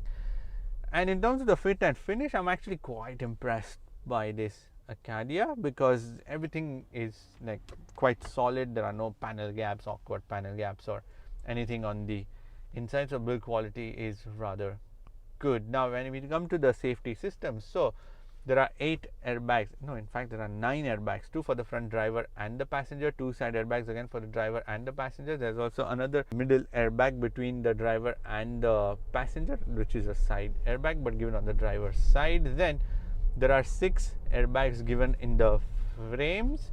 Then there is a 360-degree camera system, which is very good. The output from that is superb. I really like it, and it's smooth, it's crisp, and it's bright, and you can select so many different views from the 360-degree, and also you can call it at any point of time when you're in the parking lot to get a good view around.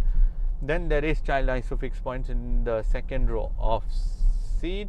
Then there is also the front and the rear collision warning, then also the emergency braking assist, then also the super cruise control, blind spot warning, ABS, tire pressure monitoring system, then the front pedestrian warning, rear collision warning, the rear seat reminder. So yes, it's filled with a lot of safety tech. Also, not to forget the lane keep assist, the lane departure warning. When we come to the pricing, so the base variant, which is the Elevation, starts at $55,300 approximately, whereas the 84 comes in at $60,800, and this variant, which is the Denali variant of the Acadia, comes in at $64,499, and with the optional extras, which is $6,400 worth of it, $6,500. This thing with taxes nearly comes in at $73,000. Now the thing is, to be honest, I really like this car. It's a good option as a mid-size SUV, because it goes luxurious, and I mean, I would avoid the white interiors and just go for something else. But as a car itself, it's very useful. It's just that you can go for the Elevation because you get the same 15-inch screen, 11-inch of driver's display, some less benefits like the super cruise and maybe no heads-up display, but essentially all the right things that you want are there on this car, and I think that's not a bad idea for the Elevation model, because it's still got the all-wheel drive system. It's got the same layout, so it's going to be spacious, it's going to be practical, it's going to be useful. So every right thing is going to be there even on that one. And as a car itself, or maybe if you want something more off-road focused, then 84 is something to go for. But the Denali, yes, it still has that charm because it's got the luxurious element added to the Acadia, and some of the things, I don't know what can we do about the 2.5-liter engine, but yes, it's definitely not bad. It's responsive. Maybe a little deadening of the sound can be done, because that just kills the overall luxurious element of this car. But on the inside, it's spacious and looks, yes, it looks rather very good. And as I said, this thing is now taller, wider, and longer also, so there is more car for nearly the same price, and that is actually a very good offering. Anyways, that's pretty much it for this video. Thank you for watching this video, and if you want to subscribe to my channel, then you can click here, and if you want to watch more videos, then click here. I shall see you in the next video. Bye bye, take care, and drive safe. Hello everyone. So in today's video, we are reviewing a mid-size luxury SUV, the 2025 Cadillac XT6. So the 2025 XT6 is offered in 3 different trims: premium, premium luxury and the sport. And the particular variant that I am reviewing is the top of the line sport variant with lots of optional extras. In fact, about $17,000 worth of extra. And first one is this paint job that you see. It's the shiny black sort of paintwork, metallic one, and yeah, it does have a lot of glitter on the inside, especially when the sun is falling directly. Yeah, you can notice all the shine from that paint, from those metal flakes. So let me begin with the grille. Now the first thing is that everything shaped on this car is in the Cadillac shape. So this grille that you see, even the one at the bottom, the entire shape itself is in Cadillac badging, and even the top bit of the bonnet is shaped in Cadillac badging. So yeah, that's a wonderful thing to incorporate like a badge in every single design aspect. There's this glossy black grille with, it's got like pointy design and the big Cadillac badging. There's also this glossy silver color plastic trim given from one end to the other, like a half one. Out here there is more plastic glossy grill sort of provided. It's not a functional grill or anything, just the plastic trim. And next to that are the DRLs. Those DRLs also convert into the turn signals. These are the LED DRLs, and at the bottom of that there are cornering lights also given on either side. And if you look at the shape of this XT6, it looks like a mini Escalade, at least from the front side of it. And the bottom there is more glossy grille. There is no normal plastic, which is a good thing. It gives you a much more luxurious and premium feeling. Then again, silver color plastic trim given at the bottom, which is much more pointy. There's also a camera for the safety systems and also the super cruise control that you get on this Cadillac too. And underneath this sits a 3.6 liter V6 engine that is given on the sport and the premium luxury variant, whereas the premium variant just gets the 2 liter 4-cylinder turbocharged engine. Now on this XT6 there are full set of LED headlights provided, and on the inside there is also chrome strips surrounding it, and this is also an automatic headlight cluster. So on this XT6 there are 20-inch dual tone alloy wheels with the Cadillac badging in the middle, and the front brakes are the Brembo brakes with all the 4 wheels having the red brake calipers. There is also this Cadillac badging in the silver, additional plastic trims on the fender itself to protect the fender, and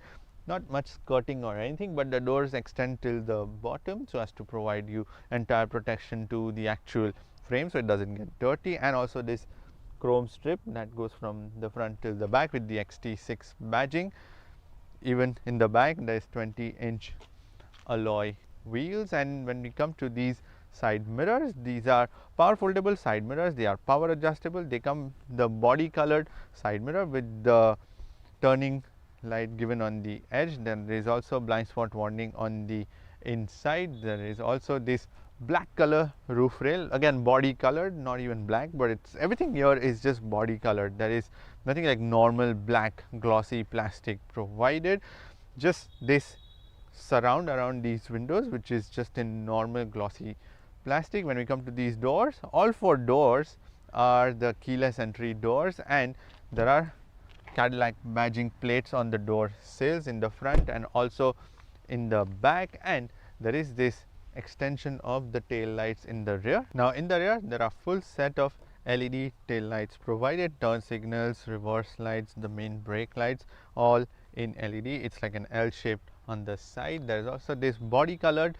spoiler also given with the brake lights there, and there is a wiper which sits below that spoiler, so it's very cleverly hidden. Even in the back when you see, there is a lot of Cadillac shapes given in the back, the badge itself. So there's this badge, then there is this Cadillac shape, even the bigger one. Even when you look at it from the side, it's much more pointier also. Then there is this XT6 badging, all wheel drive badgings. As standard, it can be switched to just the front wheel drive. Then the 400 badging on the side. At the bottom there are these dual exhaust chrome tips and not the fake ones. These are the real ones, and really like the shape of them because it fits very well on this back of the XT6.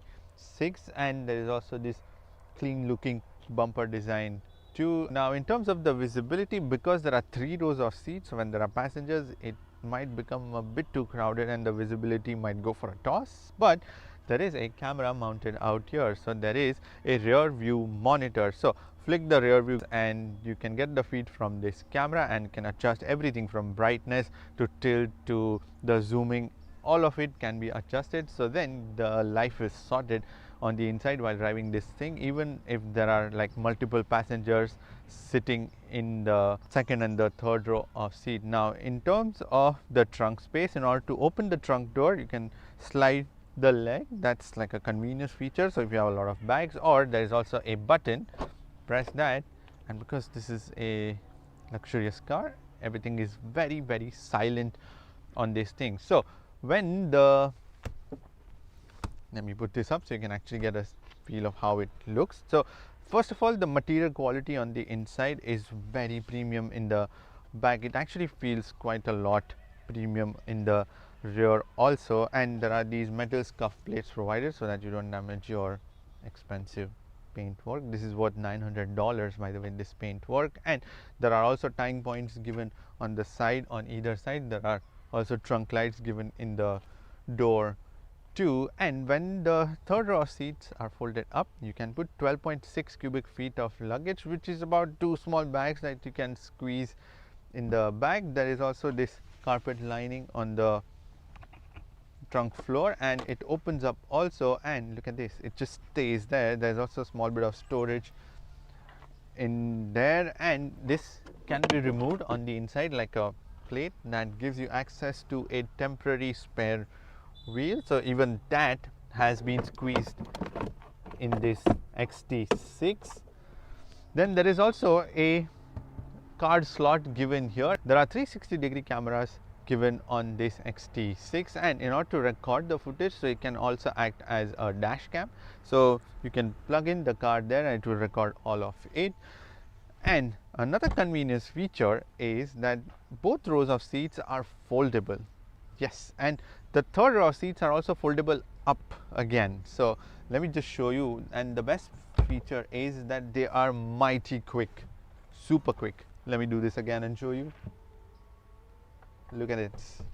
And from here, let me show you now. You see that? And it's a flat floor, the trunk floor itself, so you can load a lot of items in the bag. It's just that it's slightly raised up, so you have to lift them up a little bit. There's a child seat in the second row on one of the sides, but the other side I can show you, the left side. So you press the button and it folds down the seat. The only thing is that you cannot fold them up electronically, but the third row, yes, you can fold them up. So when all the seats, the second and the third row seats are folded, you can put 78.7 cubic feet of luggage, which is pretty good for a premium car. There are not many arches or anything thick ones that hinder the usage of this space, and it's also pretty flat. And once you're done, you can press the button or you can swipe the leg to close it. There's also a Cadillac badging that is projected on the ground to show you that's where the sensor is. But press this, but this has like plastic in the back. Now even on the inside there are lots of places where there are Cadillac badges given. So this cutout in Cadillac shape, air conditioning controls, this screen, the entire dashboard, if you see, it's all in Cadillac badging, the main Cadillac badging here. So yes, lots of places on the inside also where these badges are provided. Now let me begin with the material quality. So the dashboard is soft touch material throughout on the top face, very luxurious that way. Even the side face has this suede material, a strip on top, and on the main side face of this dashboard there is this carbon fiber which is laminated one, and just at the bottom of that there is still soft touch material throughout, even on this dashboard face. On the door cards, again soft touch material with the same suede strip that continues from the dashboard till the door. There are going to be resting hands, that's all semi-aniline leather, and white color stitching on the side face, again carbon fiber trim near the door handle, laminated one. Only at the bottom there is this normal plastic. Even the center tunnel out here, there is soft material, so when you rest your legs it's going to be comfortable.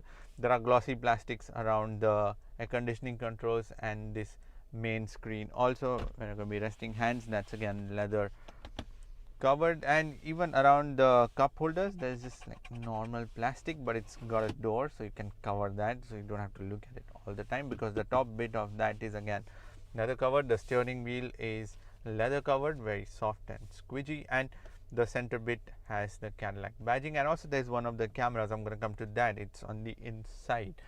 So that is the material quality. There are also these speaker grills. You get Bose Performance Series on this XT6, and these paddle shifters are the metal paddle shifters. And even on these frames and the roof, it's all suede material, just here again normal plastic. But yes, overall it's kind of decent and gives you good amount of premium feeling on the inside. Now when we come to the driver's display, there is an optional 7-inch digital driver's display provided on this XT6 and 2 fixed dials on either side, and there are lots of optional extras as I mentioned provided on this. Even this rear view monitor, that's also the optional extra. The 360-degree cameras are also optional extras. These leather seats, the semi-aniline leather seats, are also the optional extras. But let's continue with the driver's display. You can cycle through a lot of options, and to change that, it's the dial that is given on the steering wheel on the right side, and also buttons around that. So the first option is the speed, also the speed limit after that, then the trip 1, trip 2, fuel range, tire pressure, fuel economy, follow distance, it shows you in meters or in seconds, driver assistance, then the roll angles and everything, then the two-wheel drive, all-wheel drive, info page.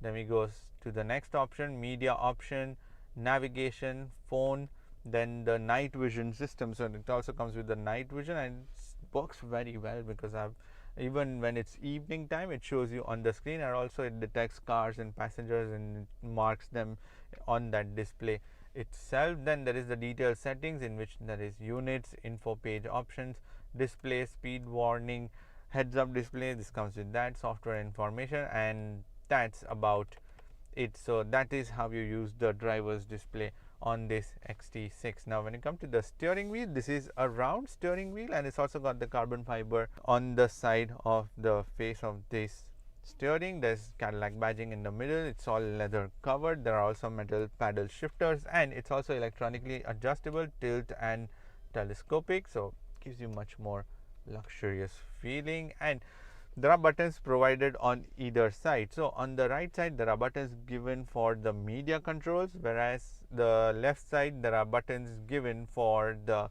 adaptive cruise control, and also it's got the super cruise. So as I mentioned, there's a camera sitting ahead of the steering, so that detects your face all the time. So because if you put this car on super cruise, it constantly monitors that you're looking at least in the front, and also being aware at that the super cruise is functional. So it's for the safety features. So there are sensor and camera on the inside of that, and it works very well, the super cruise, and it's very relaxing, and it works on all the major highways pretty much.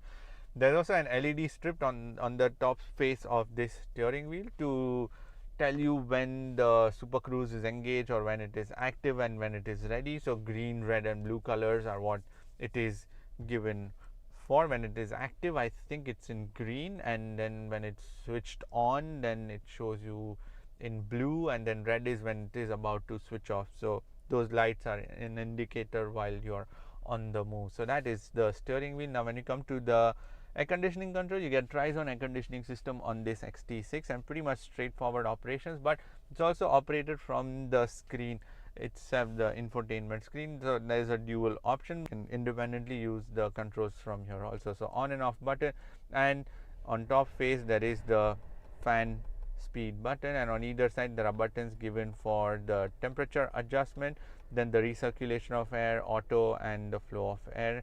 That's about it. And always on the screen also it shows you all these options also, so you can click them also and then go into the controls, and there are also buttons given on either side for the heated and the cooled seats. So the driver and the passenger side seats are both the heated and the cooled seats. And as I mentioned, you can go from inside this infotainment screen also to adjust the temperature. So we go into the climate control, and then same set of options, fan speed, then the flow of air, and on either side the temperature adjustment at the bottom, on and off button. And you can even control the rear air conditioning from this screen, switch it on and off. But yeah, the rear cannot be used using these buttons, but it's only from this infotainment screen. Again, all the same options. Or you can go into the home, and there is a dedicated rear climate option also. So multiple ways you can access this air conditioning control on this XT6. Now when we come to this infotainment screen, this is an 8-inch infotainment system provided on this XT6, and it sits a little bit inclined and facing towards the roof. So on a bright day there is like a lot of reflection sometimes, and it's just that that screen now needs a little bit of an update, because the car on the inside feels quite premium, but the screen, yes, that can improve, and also the graphics on it and the overall quality of it also can be improved. But there are lots of again options on the inside also, and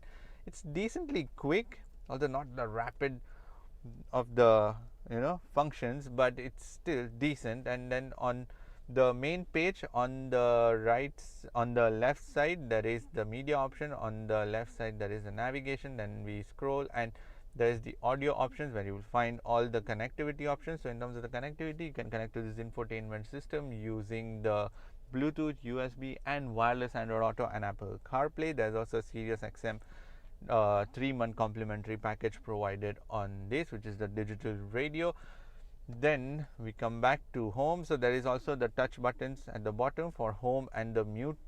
Then there is the phone option, and there is the inbuilt navigation system, so even that is provided, but yeah, it's not the snappiest of the system. Then there is Wi-Fi hotspot, so on the inside you can give all the passengers the data too. Then the user, then the detailed settings for systems, time, date, language, every single thing, return to factory options. Then the apps, Android Auto, Apple CarPlay, audio, climate, Sirius XM navigation. Then the vehicle. This system is actually very similar to the Cadillac XT5. I've recently done the review of that. You can click on the pop-up banner out here and can give a watch to that one too. Then we come back to the home. Then at the bottom, Apple CarPlay, Android Auto. Then the apps option, what all apps you see on the screen. This takes a little while to load, so whatever options have been installed on this system, it would show you that, because it comes with 18 GB of online storage on the system itself. Then the OnStar services, which is basically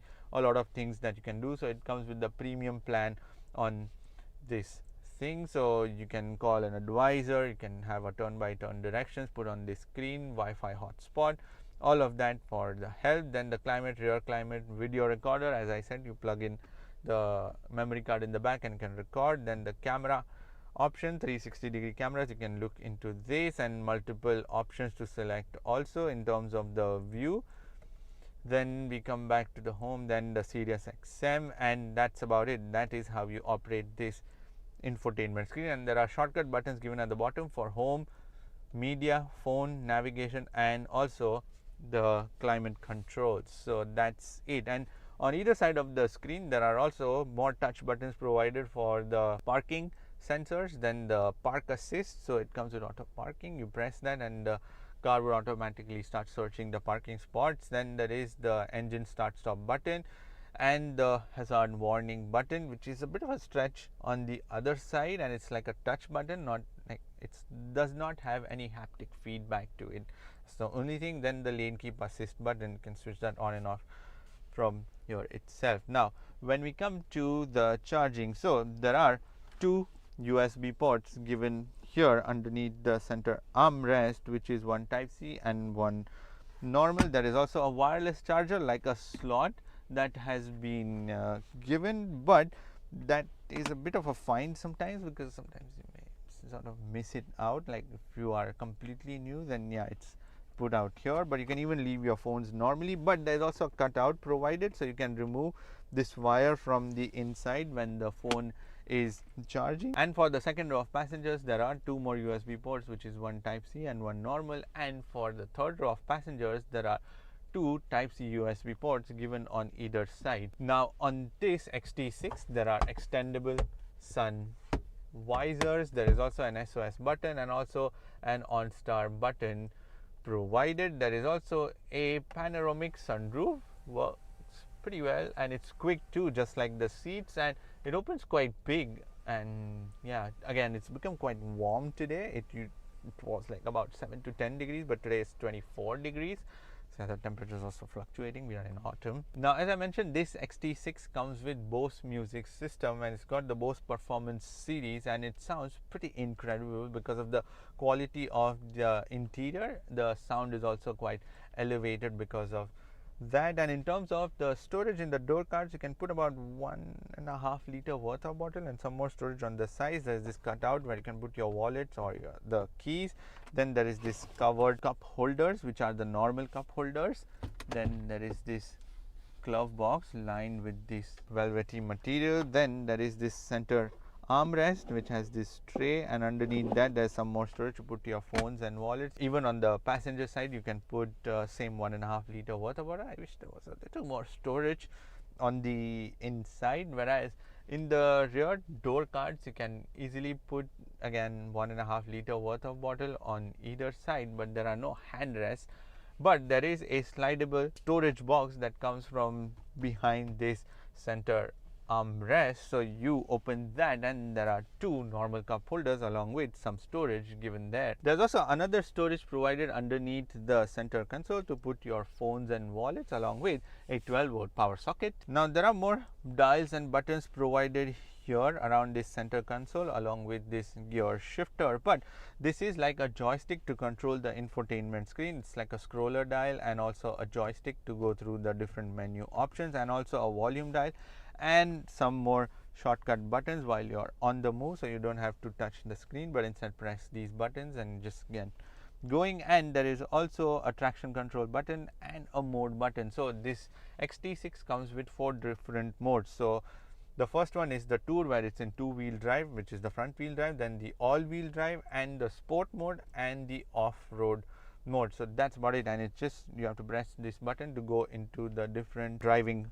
modes. Now when we come to these seats, these are black color semi-aniline seats, and they also have the Cadillac badging in the backrest, and these seats are pretty comfortable for daily use. They are quite soft and squidgy, and the material, yeah, that's the leather, which is pretty good and pretty soft for longer journeys. And these seats are also heated and the cooled seats, so they are perforated seats also, and they are quite long also. They offer good amount of support underneath my thigh, and also there is good amount of side support, and they are broad too. So yeah, you can easily fit inside these seats and get quite comfortable. And in terms of the adjustability, so the driver's side seat is 8-way electronically adjustable and 2-way lumbar adjustment, and so is the passenger side seats. Then these headrests, again, they are slightly on the harder side compared to the seats, but the best bit is that the lumbar adjustment, when you adjust that, the seats give you good amount of support, especially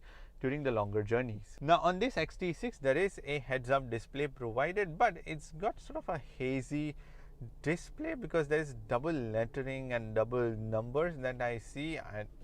I thought it was my numbers at first, but no, it's just the screen itself that is showing sort of that hazy appearance, and you can see a lot more information on that and also change the look of that screen. But there are also buttons provided on the left side straightforward to adjust the height of that heads-up display and change the information that you see, so your speed and the speed limit on that, or you can go into the media options, then the compass, and it shows you the RPM counter along with the digital speed. And we come back to that same other option. Then there is the brightness switch also provided, so there are switches provided to adjust the heads-up display while on the move. And in order to change more settings, then you go into the settings from the driver's display and into the heads-up display. Then you can choose to see the display speed sign or adjust the rotation of this heads-up display. Now in the second row there is plenty of space, and not just that, there are these captain's seats. But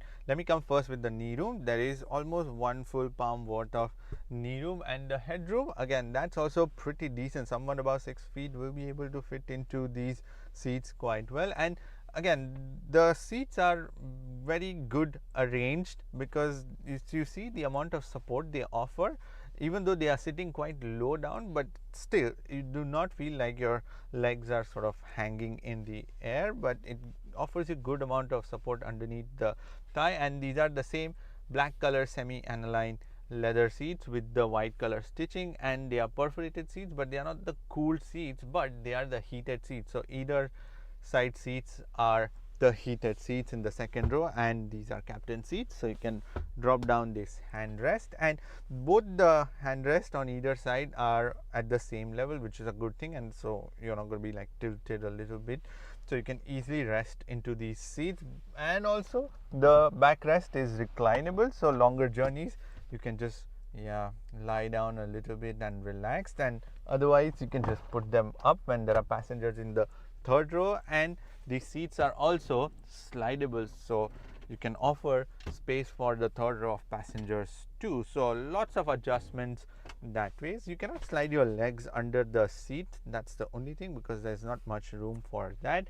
There are rubber carpets provided, but let me come to the seats first. They are quite broad and they are comfortable. They offer the same amount of comfort levels like the seats in the front too. They are more flattish seats, and they don't have like much support on the side that ways, and even at the bottom they are more flat seats that ways. And in terms of the door cards, they are the same leather covered door cards on the top face with the suede material, this carbon fiber trim, Bose speaker grill, where are going to be resting hands, that's leather covered, again semi-aniline.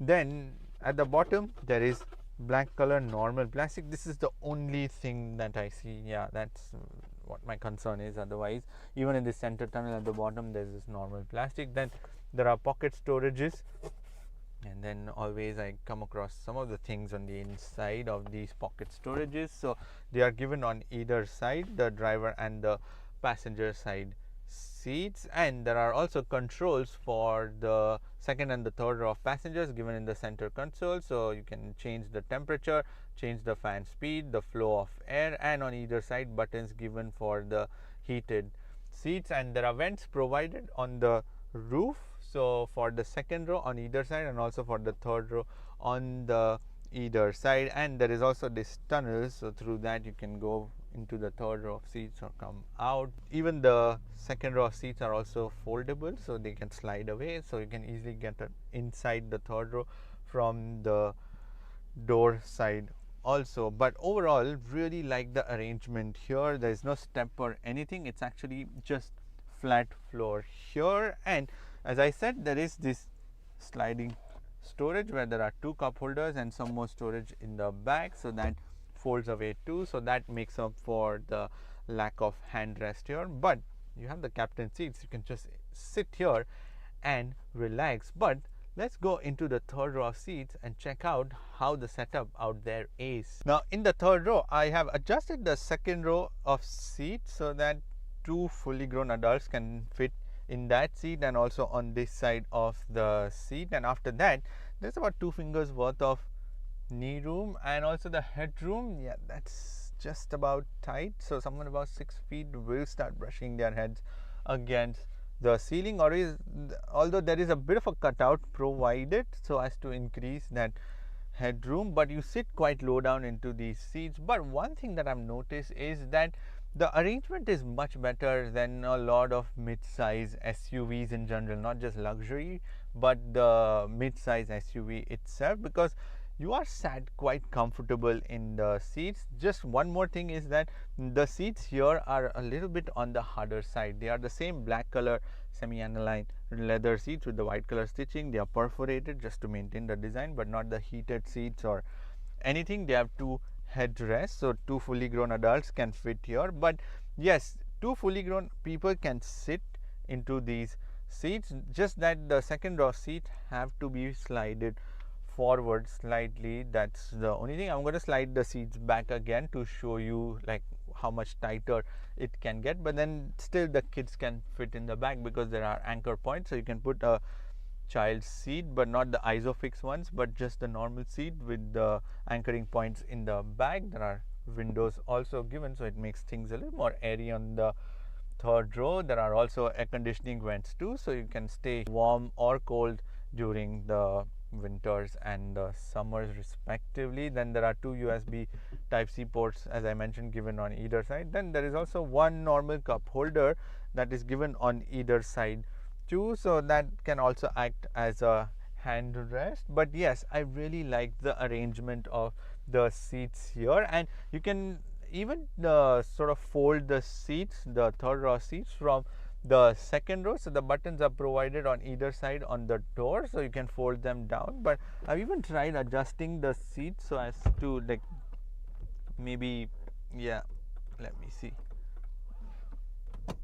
Yeah, so I was trying to adjust this, so it does adjust a little bit in terms of, yeah, the backrest, but yeah, this headrest every single time folds down. But I would just leave it like that because anyways the third row passengers are adjusting a lot, so yeah, they don't have to adjust after that too much. But the second row of seats are also, as I said, foldable. But let me first show you how much further back I can push the second row of seats, and then how much is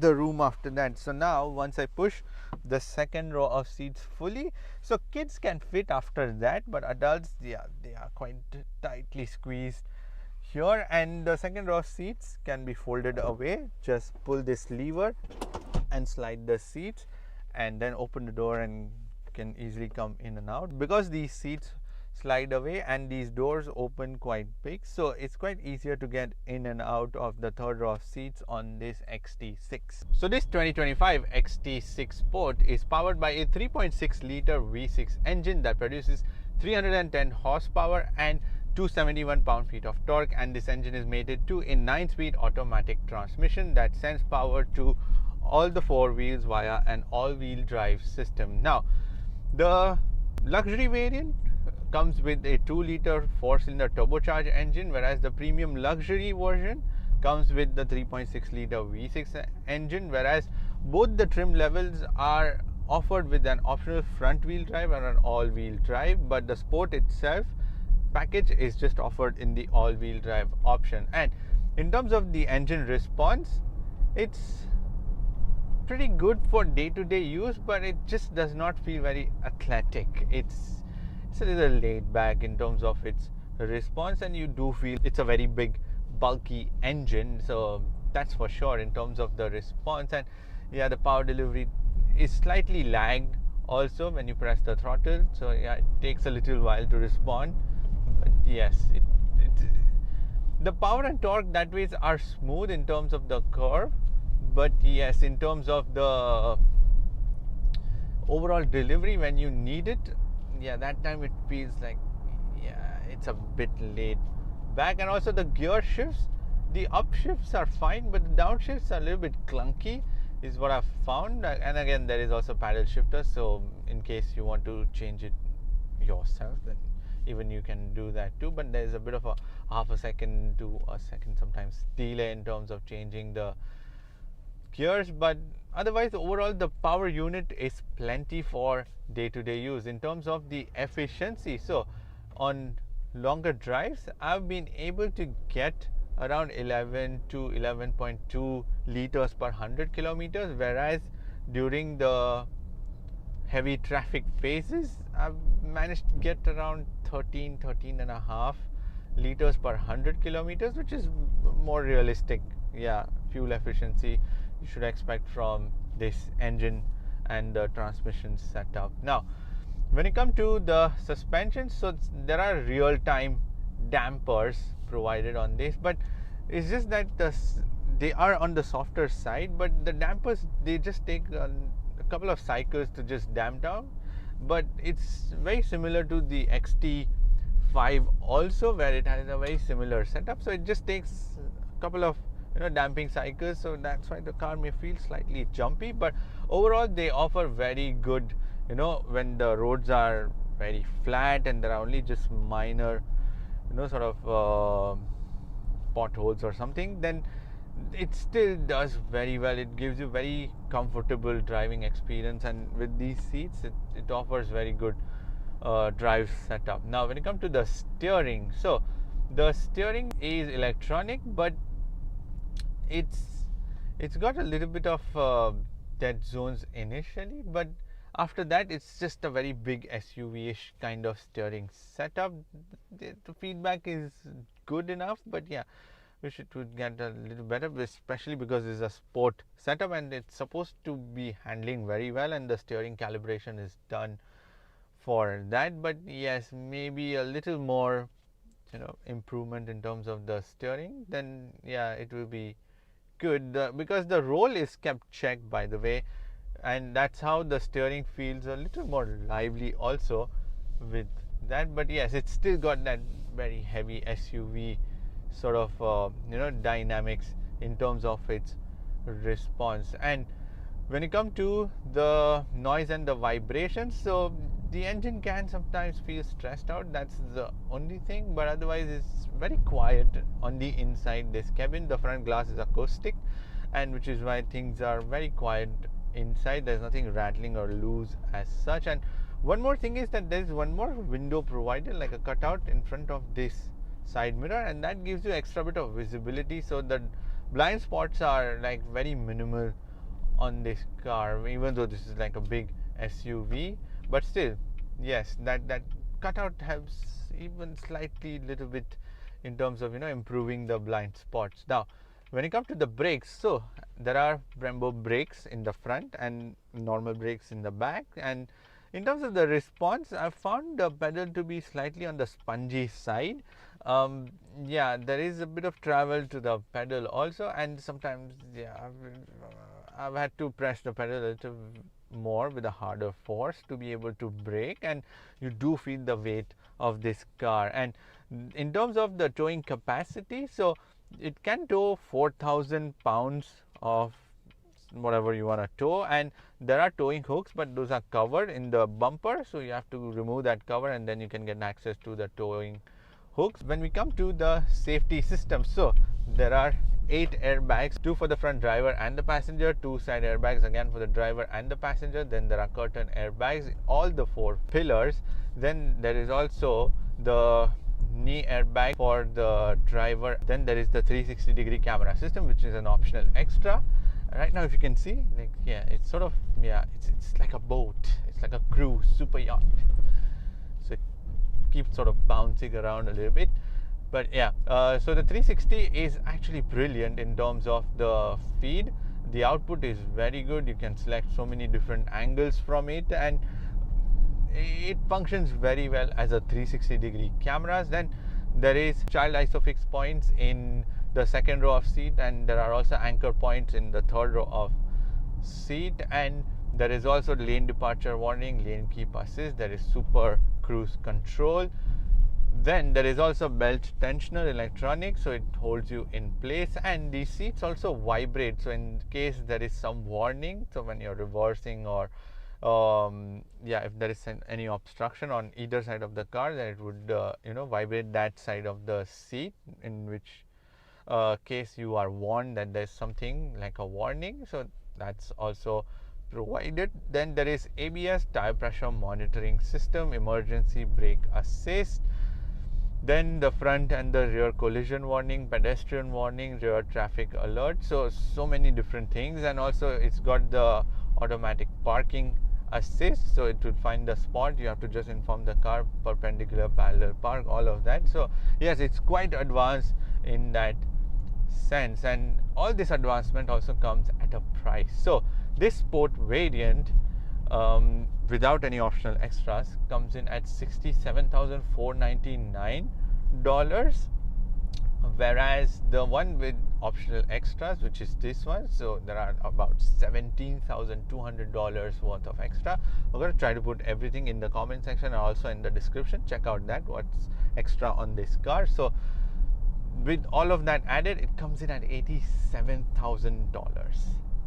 Yeah, with freight and everything included, $87,000 is what you can expect with the best of the top trims with everything loaded. So I feel some of the bits are a bit extra, like the paint work, and yeah, if you can live without that, then okay, then that's fine. And I feel the premium luxury is the trim to go for, because it will have pretty much a lot of options and you don't have to shell out anything extra after that. But in terms of the luxury car itself, yes, it's pretty good. It does that job very well. It's just that some of the interior bits need to improve, and some of the design also, because it feels slightly dated now compared to its rivals. The rivals have evolved a lot more in that department, but otherwise, in terms of the overall comfort and space, I really love that. The space inside is very good. It's plentiful of it, like for all the passengers, they're gonna sit in very comfortably and very happy. And the design, it's just unchanged since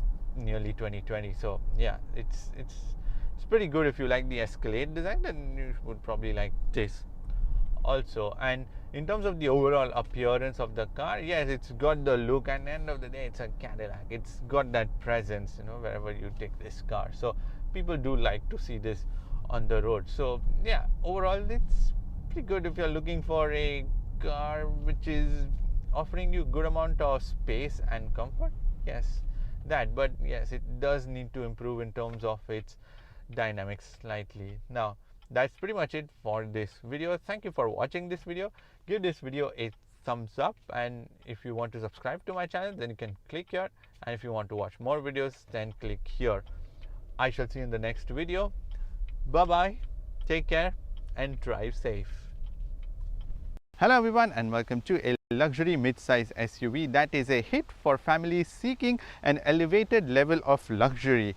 Well, not my words, those are words by Infiniti. So I'm here to test that out. So in today's video, we're going to be reviewing the 2024 Infiniti QX60. So this QX60 is offered in 5 different variants: Pure, Luxe, Black Edition, Sensory, and the Autograph. And the one that I'm reviewing is the top of the line QX60 Autograph Edition. So let me begin from the front. This glossy black grille out here. I actually like the front and the rear end of this car. It actually appears to be very premium car when you look at it. Even the lines and the crease and even the addition of chrome is not too much, but just about right. So this black glossy grille out here, which is much more roundish that way, and also the Infiniti badging in chrome, another chrome strip on the top and another one at the bottom in the U shape, and there's also Infiniti written on that chrome strip itself. There are lots of places where the Infiniti badges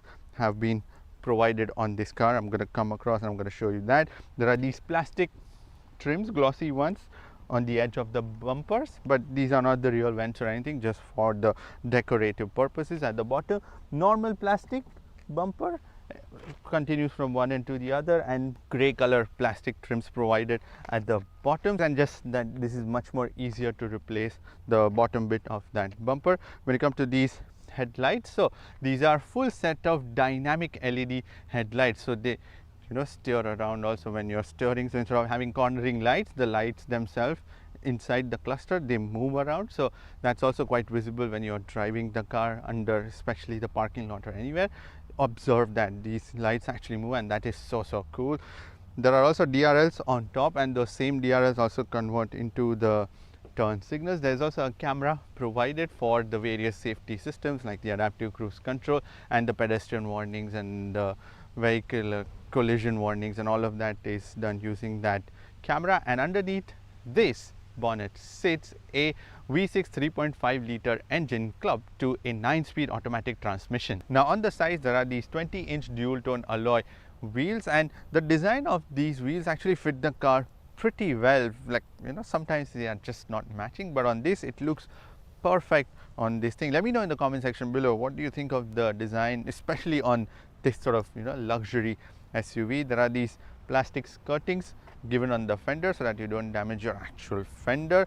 More plastic skirtings given at the bottom too, with the chrome strip on that, and Infiniti badging given on the back side. As I said, there are lots of places where there is chrome and also the Infiniti badging provided. There is this chrome surround given on the top and also at the bottom, and there is this contrasting combination which is called as the black obsidian contrasting roof and the body color. So yeah, that actually elevates the styling and also the appearance of the car. Even the side mirrors, they also have that dual color option. So the top bit is the black glossy one and at the bottom is the body colored. So the side mirrors are power foldable, they are also power adjustable.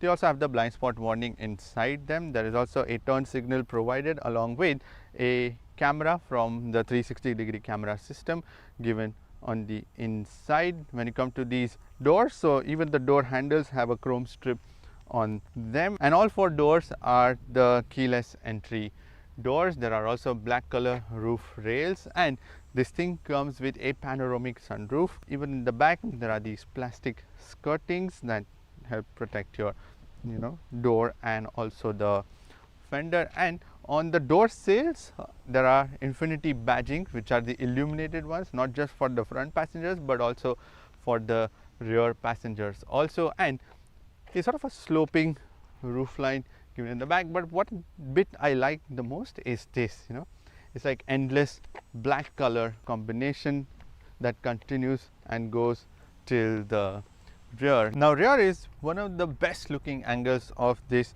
Infiniti QX60 because it's such a smooth flowing design, no sharp lines or anything, and in fact good use of this black elements along with the chrome and everything. So yeah, let me know in the comment section, how does the rear end appear to you? So in the rear there are these full set of LED tail lights, turn signals, reversing lights, brake lights, everything is completely LED, joined by this black color glossy plastic, Infiniti badging on the top and Infiniti written at the bottom of that. The all-wheel drive badge, and the all-wheel drive is offered as an optional extra. Then there is this QX60 badging on the other side. There's also a small black spoiler given on the top with the brake lights inside of that too. And in terms of the visibility, it's actually pretty restricted, I would say, especially if there are passengers in both the rows, the second and the third row. Yes, because it's a 3-row car. So if there are passengers sitting in all the rows, then it's quite next to impossible to see it. And the third row of the headrests are also quite tall, so they actually limit the visibility. But there is a solution to that, and there is a camera mounted out here. So there is a smart rear view monitor. So flick the rear view glass and can get the feed from this camera, which makes things a lot more easier, and then you don't have to bother about how many passengers are inside the car because they wouldn't hinder your visibility at all. And then you can adjust everything in there, the brightness, rotation, the angle of it, everything you can adjust there. And at the bottom of this there is this normal plastic bumper. This is just the bit which I find a little odd here because there's like too much of normal plastic bumper, but I get it because it's also to give the ability to off-road if you ever take this car someday. So yeah, there's normal plastic bumper provided from one end to the other, the reflector strips, and then these dark gray plastic trims. These are like the fake exhaust tips. I don't know, I feel like these are the fake exhaust tips, but it looks like just addition of some plastic bits to just show you that there used to be an exhaust, or I don't know, like to me it just appears like these are the fake exhaust tips. There is also the towing hook provided along with the power supply. The spare wheel has been provided at the bottom of this floor, so yeah, you have to get from inside the trunk and then lower the spare wheel. Now in order to open the trunk door, there is a button given right underneath the Infiniti badging, and it's all motorized, so you don't have to stress out. There are scuff plates given in the back so that you don't damage your plastic bumper. Now the most impressive thing about this QX60 is the fact that it's got 3 rows of seat, and also it's still got decent amount of luggage space. So when the third row of seats are folded up, you can put 14.5 cubic feet of luggage, which is not too bad for a mid-size SUV. There's also more storage, but here's the bit. You raise this and it stays like that. Everything is like luxury touched that. There's more storage given at the bottom. You can stuff more stuff underneath that. There are also tying points given at the bottom and also on the sides to put your shopping bags. There's also a trunk light given on the trunk door. The third row of seats are foldable in a ratio of 50:50 or maybe 60:40. You can just count like that. So when we fold down, it's manual, remember, when you fold down these seats, because when the third row of seats are folded down, you can put 41.6 cubic feet of luggage in the back. Now again, that's pretty impressive for a luxury SUV, and the boot floor itself is pretty flat, like you can easily slide your luggage in and out. There's no step or anything. But here's the interesting bit: there are buttons given in the back to fold up the third row of seats. So why not fold them down, which is what I was really confused about. So it actually, you press the button, you see that the seats fold up, but yeah, there's only one side of convenience feature, not the other side. So you press this and leave it. Now the second row of seats are also slidable, but they are also foldable, and those are the captain seats. So in order to do that, I have to go in the front and then do it, because there's no button provided for that one, but I'll just do one and tell you the figures. So when the second row of seats are folded down, you can put 75.4 cubic feet of luggage. Now the thing is that it's a luxury SUV, but you can still utilize this if you still have a lot of stuff to put in. Some days if you are going on a vacation or something, just the two of you all, then yes, this car will offer that. But if there's a family also, then you can fold down the third row of seats and still utilize the trunk space. So there is lots of options for utilizing the trunk space, but nonetheless there is wide variety of options, and the floor itself again is still quite flat even when the second row of seats are folded. And in order to close the trunk door, so there is also another convenience feature, which is you swipe your leg, but right now the trunk door is open, so it wouldn't, because the keys are inside the car. For that, the keys have to be outside the car, but press this button and it's motorized, so it will close the door. So the inside of the new QX Infiniti is genuinely upscale and lined with some pretty premium quality materials and also some real wood. So let me begin with the material quality. On the dashboard, it's soft on top side of it, and on the flatter surface at the bottom, it's like a two-step. There is this tan color semi-aniline leather with the quilting on top of that. So there is design maintained even on the seats and also on the dashboard. On the door cards, the top face is soft touch materials where are going to be resting hands. That's again leather cover with a white color stitching with the Bose speaker grill, and this speaker grill itself has like so much curve and everything, and it looks and fits so well. So the fitting on the inside of this car is actually pretty good. Near the air conditioning controls, there's glossy black plastic. I'm going to come to that. Then these screens, and then this center console where there's the gear shifter and everything. So the buttons and the plastic used out here is also pretty quality. The handrest, again, it's leather covered. Only at the bottom there is just normal plastic. Even on the door cards there is just normal plastic, but again the quality of that plastic also is actually pretty good. Around these air conditioning vents, glossy black plastic, and there is this open pore ash wood given in the door and also on the dashboard itself, going around and going till the other side. So this wood actually adds a lot of luxurious touch also to the interior premium feeling. And this steering wheel also has the premium leather, not just normal leather, but premium leather added to it. So yeah, it's overall a very good quality of materials provided. There are also accent lights given in the door cards and even out here in the center console. So all that can be controlled from inside the driver's display. Now in terms of the driver's display, there is a 12.3 inch digital driver's display given on this QX60, and in terms of the appearance, first, it's actually very bright. You can control and adjust the brightness of the screen, but the font and everything, like the digital speed that is shown, that's got a little bit of graininess to it, whereas the center bit has like smooth fonts. But the thing is, there are like a couple of different fonts, like there is italic font on the dials on either side, and also the digital speed and information that it shows, whereas in the middle there is just normal non-italic one. So yeah, there is like quite a lot of things going on, but yeah, a little grainy is what I would say the driver's display. But there is a lot of options that you can change from inside, and there are these scroller dial and buttons given on the steering wheel on the left side, using which you can control and see all the information on the driver's display. So the first one is the compass, and at the bottom media option it shows, then leave it in blank, or you go into the drive computer where you can see the auto refuel and the average that you're doing in that, then the manual one, again average for that, then the manual 2, we go to the tire pressure, then there is the stop start, how much fuel you saved so far, then the 4x4 intelligent system where the power distribution is happening, then a proper compass navigation when it's on, then the audio sources, then we come to the safety systems, which you can even press the button given on the right side and get into that safety system, which is also for the adaptive cruise control. So the blind spot warning, forward lane collisions and all of that. Then when you're into the lane warnings, all of that, speed limit signs, and the detailed settings, inside which there's VDC, which is for the traction control, driver assistance, then the personal display.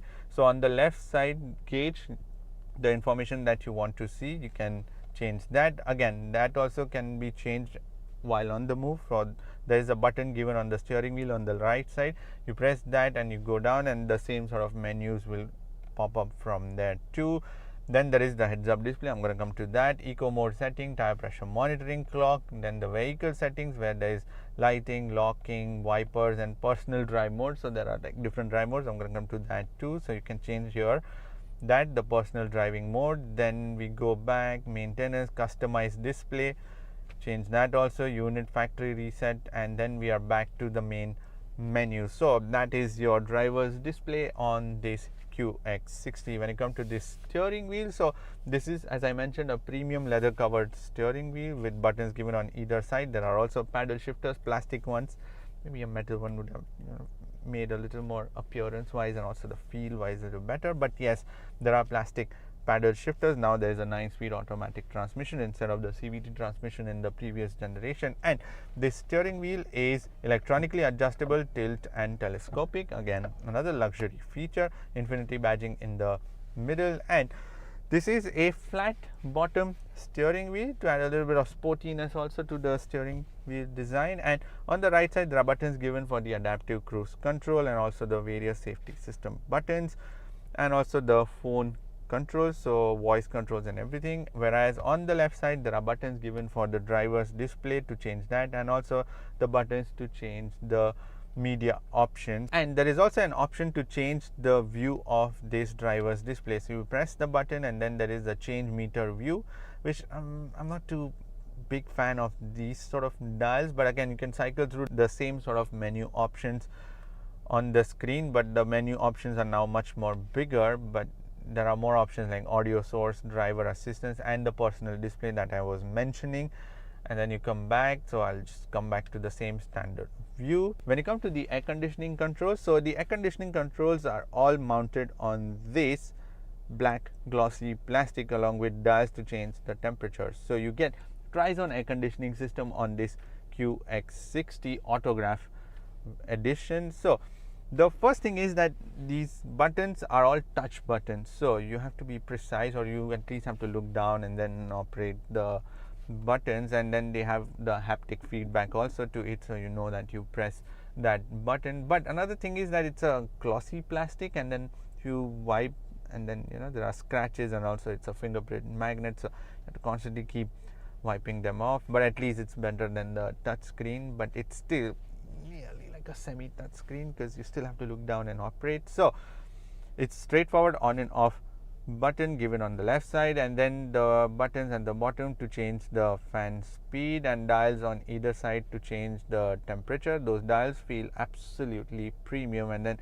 in the middle there is auto feature and sync button given also, and you can even change the mode, so where the flow of air is coming, fresh air and everything, and then clean air option, so it cleans the air that's entering inside the cockpit. And there are also buttons given on either side for the ventilated seats. So these seats are heated and the cooled seats, they are perforated ones, so the options are given on either side to heat or cool them. Going to be pretty useful during harsh winters and also the pretty harsh summers that phase. And you can even control the rear air conditioning from this panel itself, or there is a separate control given for the rear passengers also, but from here you can change. So rear on and off, you can control the temperature, fan speed and everything, or you can switch it off, or you can even lock the air conditioning controls for the rear passengers. And then there are buttons given on the top to change the display on the infotainment screen, like track changer, and also a volume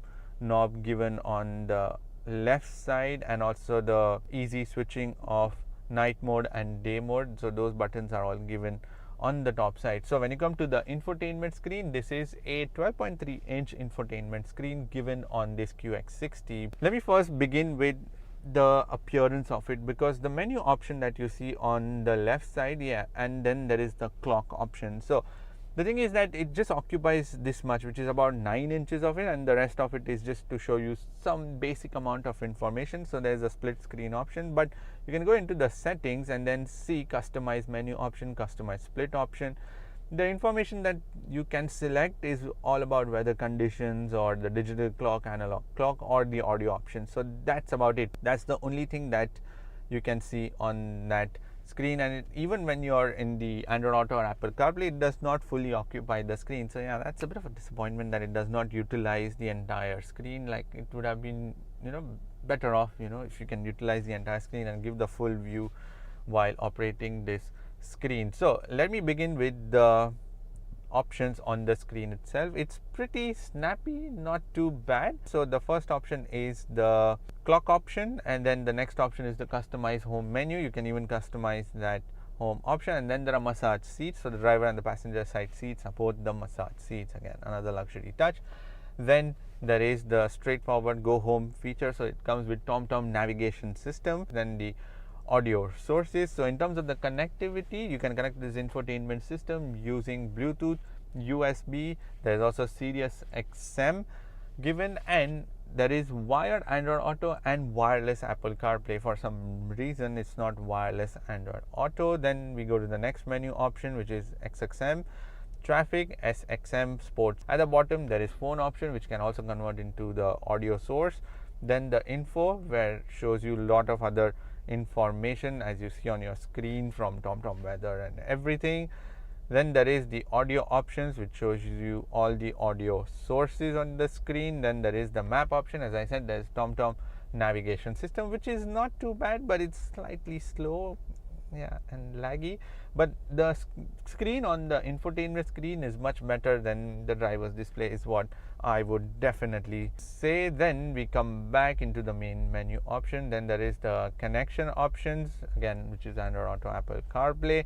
Then the detailed settings options, where there is connections, volume, phone, navigation, customize, in-touch, sound, voice and camera and seat and others and everything. And then we come back to the main menu option. So that is your infotainment screen. Now, in terms of the entertainment, there are 17 speaker Bose premium music system provided on this. It's actually the performance series music system given on this QX60. It sounds absolutely incredible. Now, when you come to the charging, so for the front passengers, there are two USB ports, one Type-C and one normal, along with a wireless charger given in the front.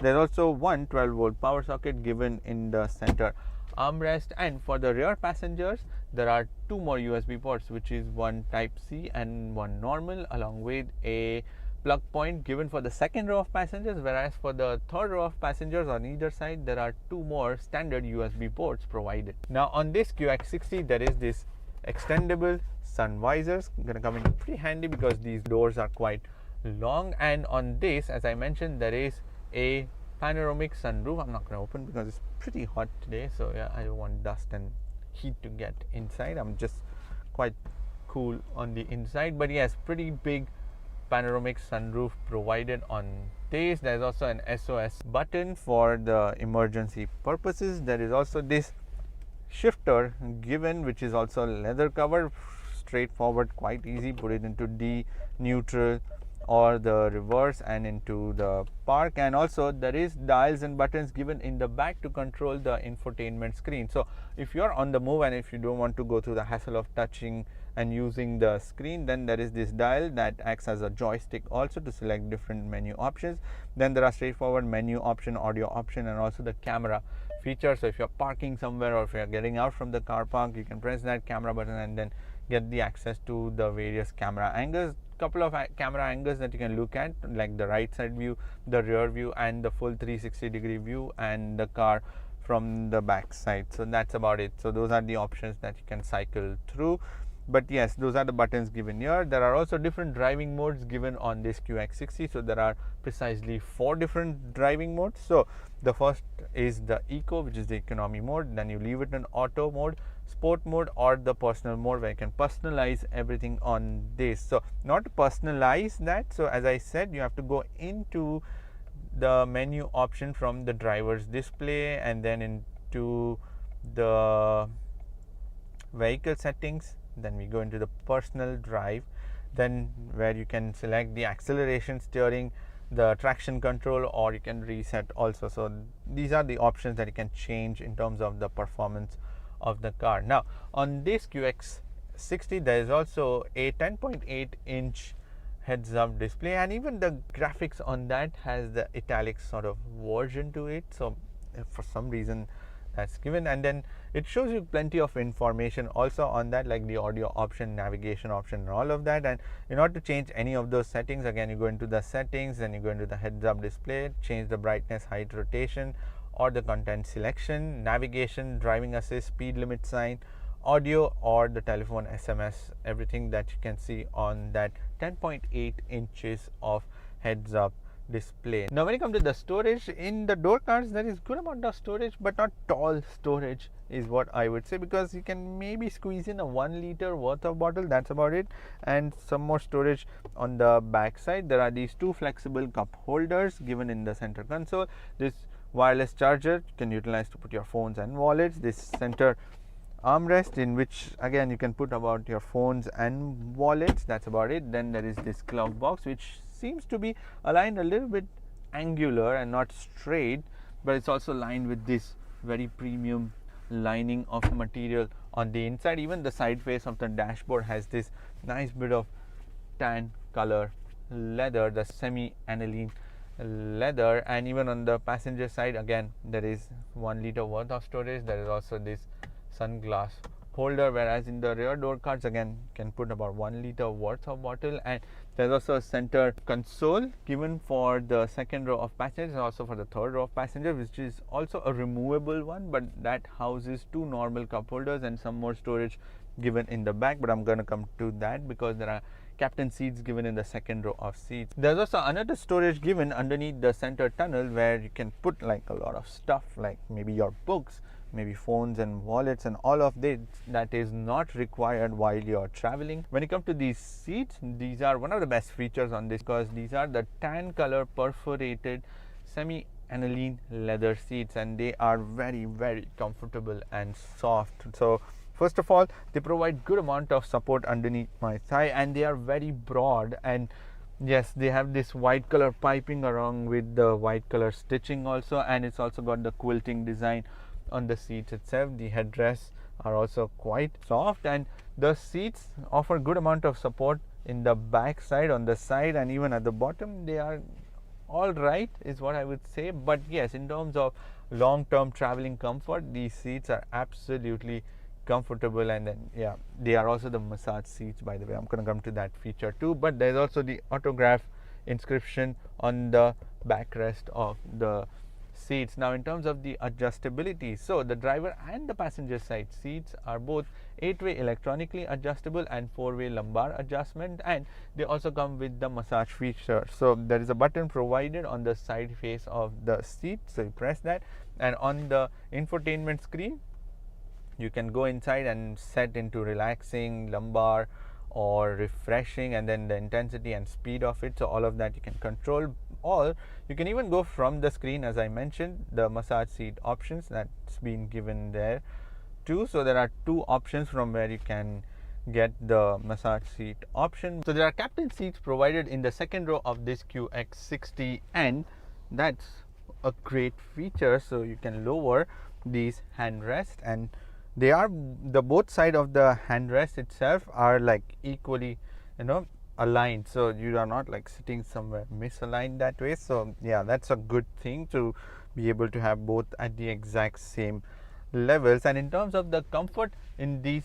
seats, it's pretty good, I will say. It's just that the backrest is slightly on the harder side, that's the only thing. But in terms of the comfort, they provide ample of that. They are also the same semi aniline tan color seats. They are perforated seats with the autograph badging embossed on the back side. As I said, there is also this tunnel. I'm going to come to that, this sort of storage. And in terms of the under thigh support, it's actually okay, because when I'm sitting upright, you can see that there is a bit of support missing underside, especially on the front end. And the reason being that I'm actually sitting quite low down into these seats, and I'm guessing that is to do with the fact that they have to give you extra bit of headroom to increase that headroom. So someone above 6 feet will be able to sit in here and fit quite well, so that's not too bad. And the knee room, again, it's almost one full palm worth of knee room given on this thing. And these seats are in my driving position, but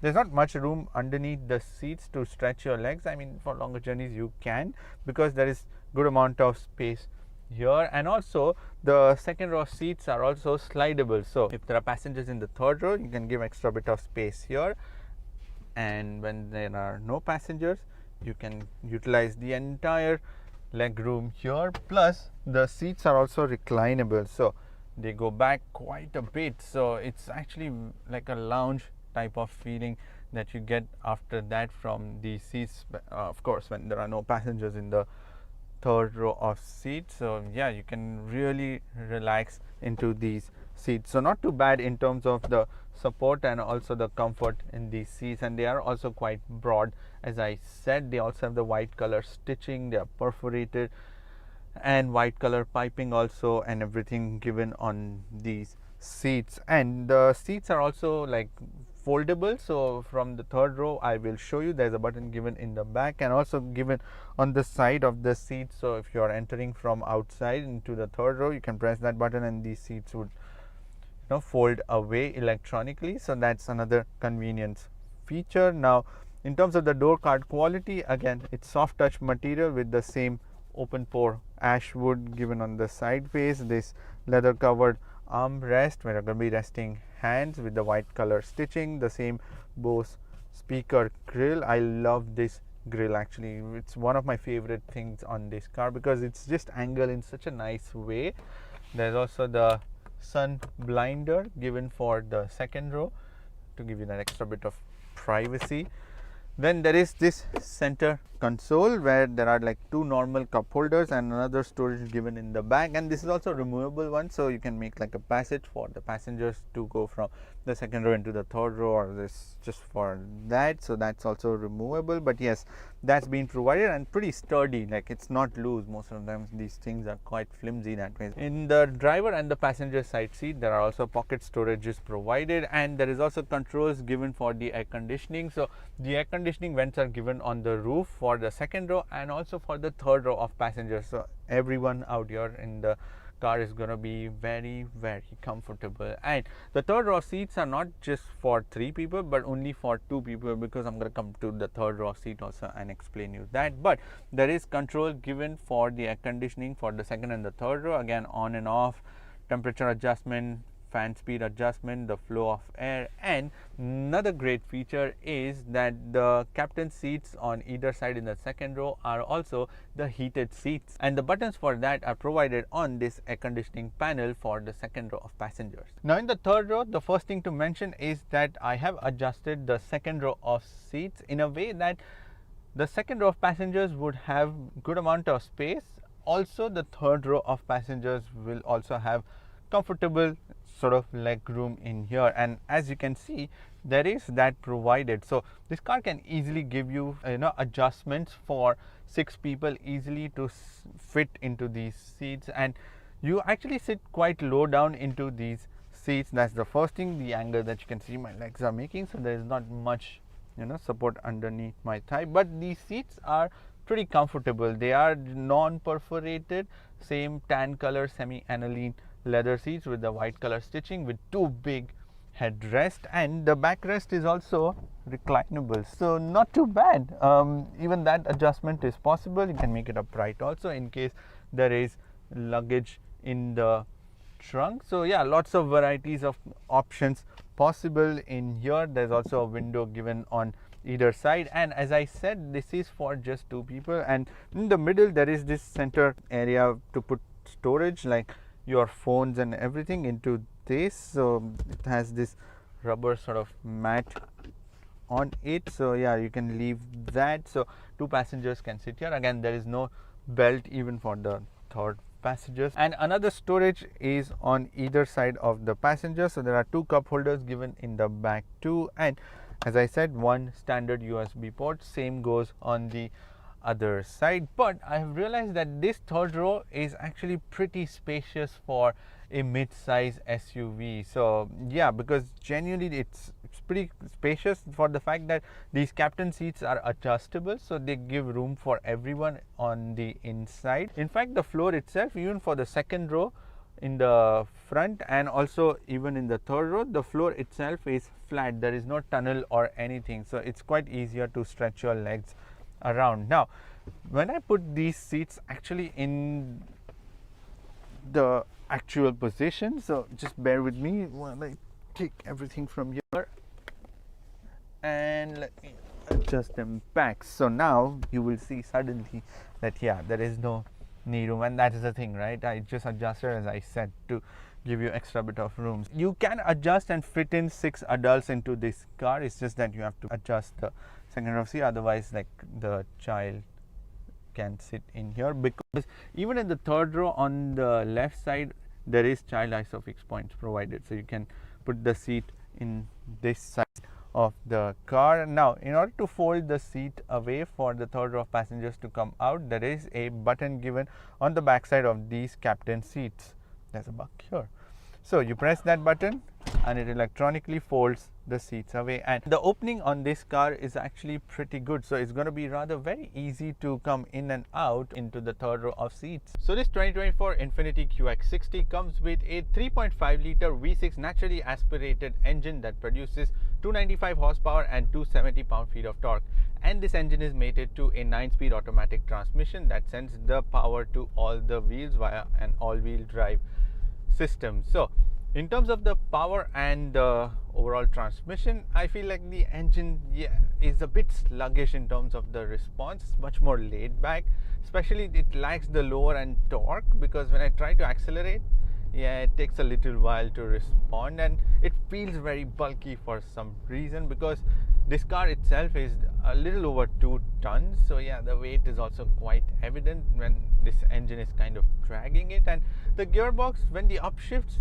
are all right, but the downshifts, it takes a little while to go down, and plus it's also a bit jerky while downshifting, and it's a bit undecided also when it's trying to do that. But yes, the engine and the gearbox combination, yeah, it's a bit laid back. If you're not like in too much of a rush, then yeah, this is the more luxurious kind of level of response, where it's just taking its own sweet time to accelerate. Yes, it will accelerate. Let me put it into the sport mode, because what the sport mode does is also it stiffens up the steering wheel a little bit, but yes, it still lags, takes a second to respond, but yes, it starts moving after that. So yes, there is that power and torque, but yeah, sometimes you have to wait for it. So in terms of the efficiency from this entire unit, so when you're doing on highways, around 9.5 liters to 10 liters per 100 kilometers, whereas within the city around 11.5 liters per 100 kilometers is what I've managed. So yeah, it's kind of mixed. I can average to around 10.5 liters per 100 kilometers is what you can realistically expect from this V6 engine, and it comes with a 70 liters of fuel tank. And in terms of the towing capacity, this thing can tow about 6,000 pounds of that towing capacity, and I wonder how much, in terms of the response, it would slow down if you attach that much of weight to this car. Now when you come to the steering, again the steering is a bit vague is what I find, and yeah, it's just like the big SUV, how they are pretty laid back again and not very precise, and this thing is also like that. But especially at lower levels, I find it's a bit too vague. Even at higher speed, it tends to be a little squirmy sometimes around. That's the thing from this steering. It's also got the electronic steering, but when I put it in the sport mode, it does become a little stiffer and a little sharper, slightly sharper than the previous setting, which was in the auto mode. So yeah, if you want a little sharp response, and also from the engine and the gearbox, put this thing into sport and it becomes a little improved in terms of the response. There is decent feedback from the steering. Now when it comes to the suspensions, they are a little bit, so they are comfortable, the suspensions, but I still find them to be on the harder side, especially considering that this is a luxurious mid-size SUV, and for that it soaks up the bumps very well. But yes, on certain bumps, the bigger, deeper ones like potholes, then it's a bit jerky, but still, thanks to these seats, you are quite comfortable tackling those bumps too. But yes, it's very soft setup that way. Now when it comes to the brakes, so there are 4 disc brakes on this thing, and the performance from that is actually pretty good on this QX60, because you try to brake and then it responds very well. The pedal is quite progressive. Now in terms of the noise and the vibrations, there is absolutely no noise from the windows, because these are double glazed, I'm guessing, which is why it's keeping the noise under check. And also the wheels, there is not much of whooshing. There is sometimes at higher speeds is what you will hear, but also the engine, when you try to accelerate, it can become a little shouty. That's the only thing. But still, nonetheless, as a luxurious SUV, it still checks all the the noise levels. Now when it comes to the vibrations, there's not much, because it's all made quite well, so it's meant to last, so nothing is rattling or loose as such on the inside. Now when you come to the safety systems, so there are 11 airbags, 2 for the front driver and the passengers, 2 side airbags again for the driver and the passengers. There's also 1 central airbag mounted on the driver's side seat in the center. Then there is also 4 curtain airbags given in the frames. There is also 2 knee airbags given for the driver and the passengers. There are also child isofix points in both the seats in the second row, the captain seats, and also in the third row on the left side, another child isofix point, so it's there on the third row too. There is also a 360-degree camera system. It's all right, but I think it can improve a little bit in terms of the quality of it, and also in terms of the selection of different views that I can have on my screen. But it's also automatically, at lower speeds, if there are any obstacles, then it switches on that 360 degree for you, so you can look around like what's the warning for. Then there is also a belt tensioner, and it's also an electronic belt. So if I remove this, not while driving, but if I remove this, it gently just folds away. Then there's tire pressure monitoring system, then there's EBD, then there is the blind spot warning. It's also got the 5-star crash safety rating, so you're going to be quite safe inside this car too. Then there is also the lane keep assist, the adaptive cruise control, lane departure warning, then the front pedestrian warning or the collision warnings even in the rear too. In terms of the pricing, so the base variant starts from around 63,000 Canadian dollars, whereas the top spec, which is this Autograph 1, comes at $72,000 to $73,000. It's approximate, depends on the province that you buy from, so lots of taxes and everything. Now the 2024 variant is the last time that you can have a V6 3.5 liter naturally aspirated engine, because from 2025 there is a 2 liter 4-cylinder turbocharged engine that will be provided on the new QX60. So this is literally the last time that I am also driving this QX60 with a V6 engine. So in terms of the overall offering, I feel this is a much balanced one in terms of the styling, in terms of the real comfort on the inside. And let's be honest, the competitors like the Acura MDX or the Volvo XC90 are still quite high priced, the top spec, especially because Acura MDX maybe comes in at $78,000 and same the $79,000 for the XC90. So it's still pretty cheap for the luxury, and it's genuinely luxurious. Like this car, it's not like it's just bolted on and just given a name of a luxury. It's also, as I said, quite stylish, and it also offers a very balanced approach in terms of the offerings. So for that, this is still a great sort of option. Anyways, that's pretty much it for this video. Thank you for watching this video. Give this video a like if you genuinely think this video was helpful, and if you want to subscribe to my channel, then you can click here, and if you want to watch more videos, then click here. I shall see you in the next video. Bye bye, take care and drive safe.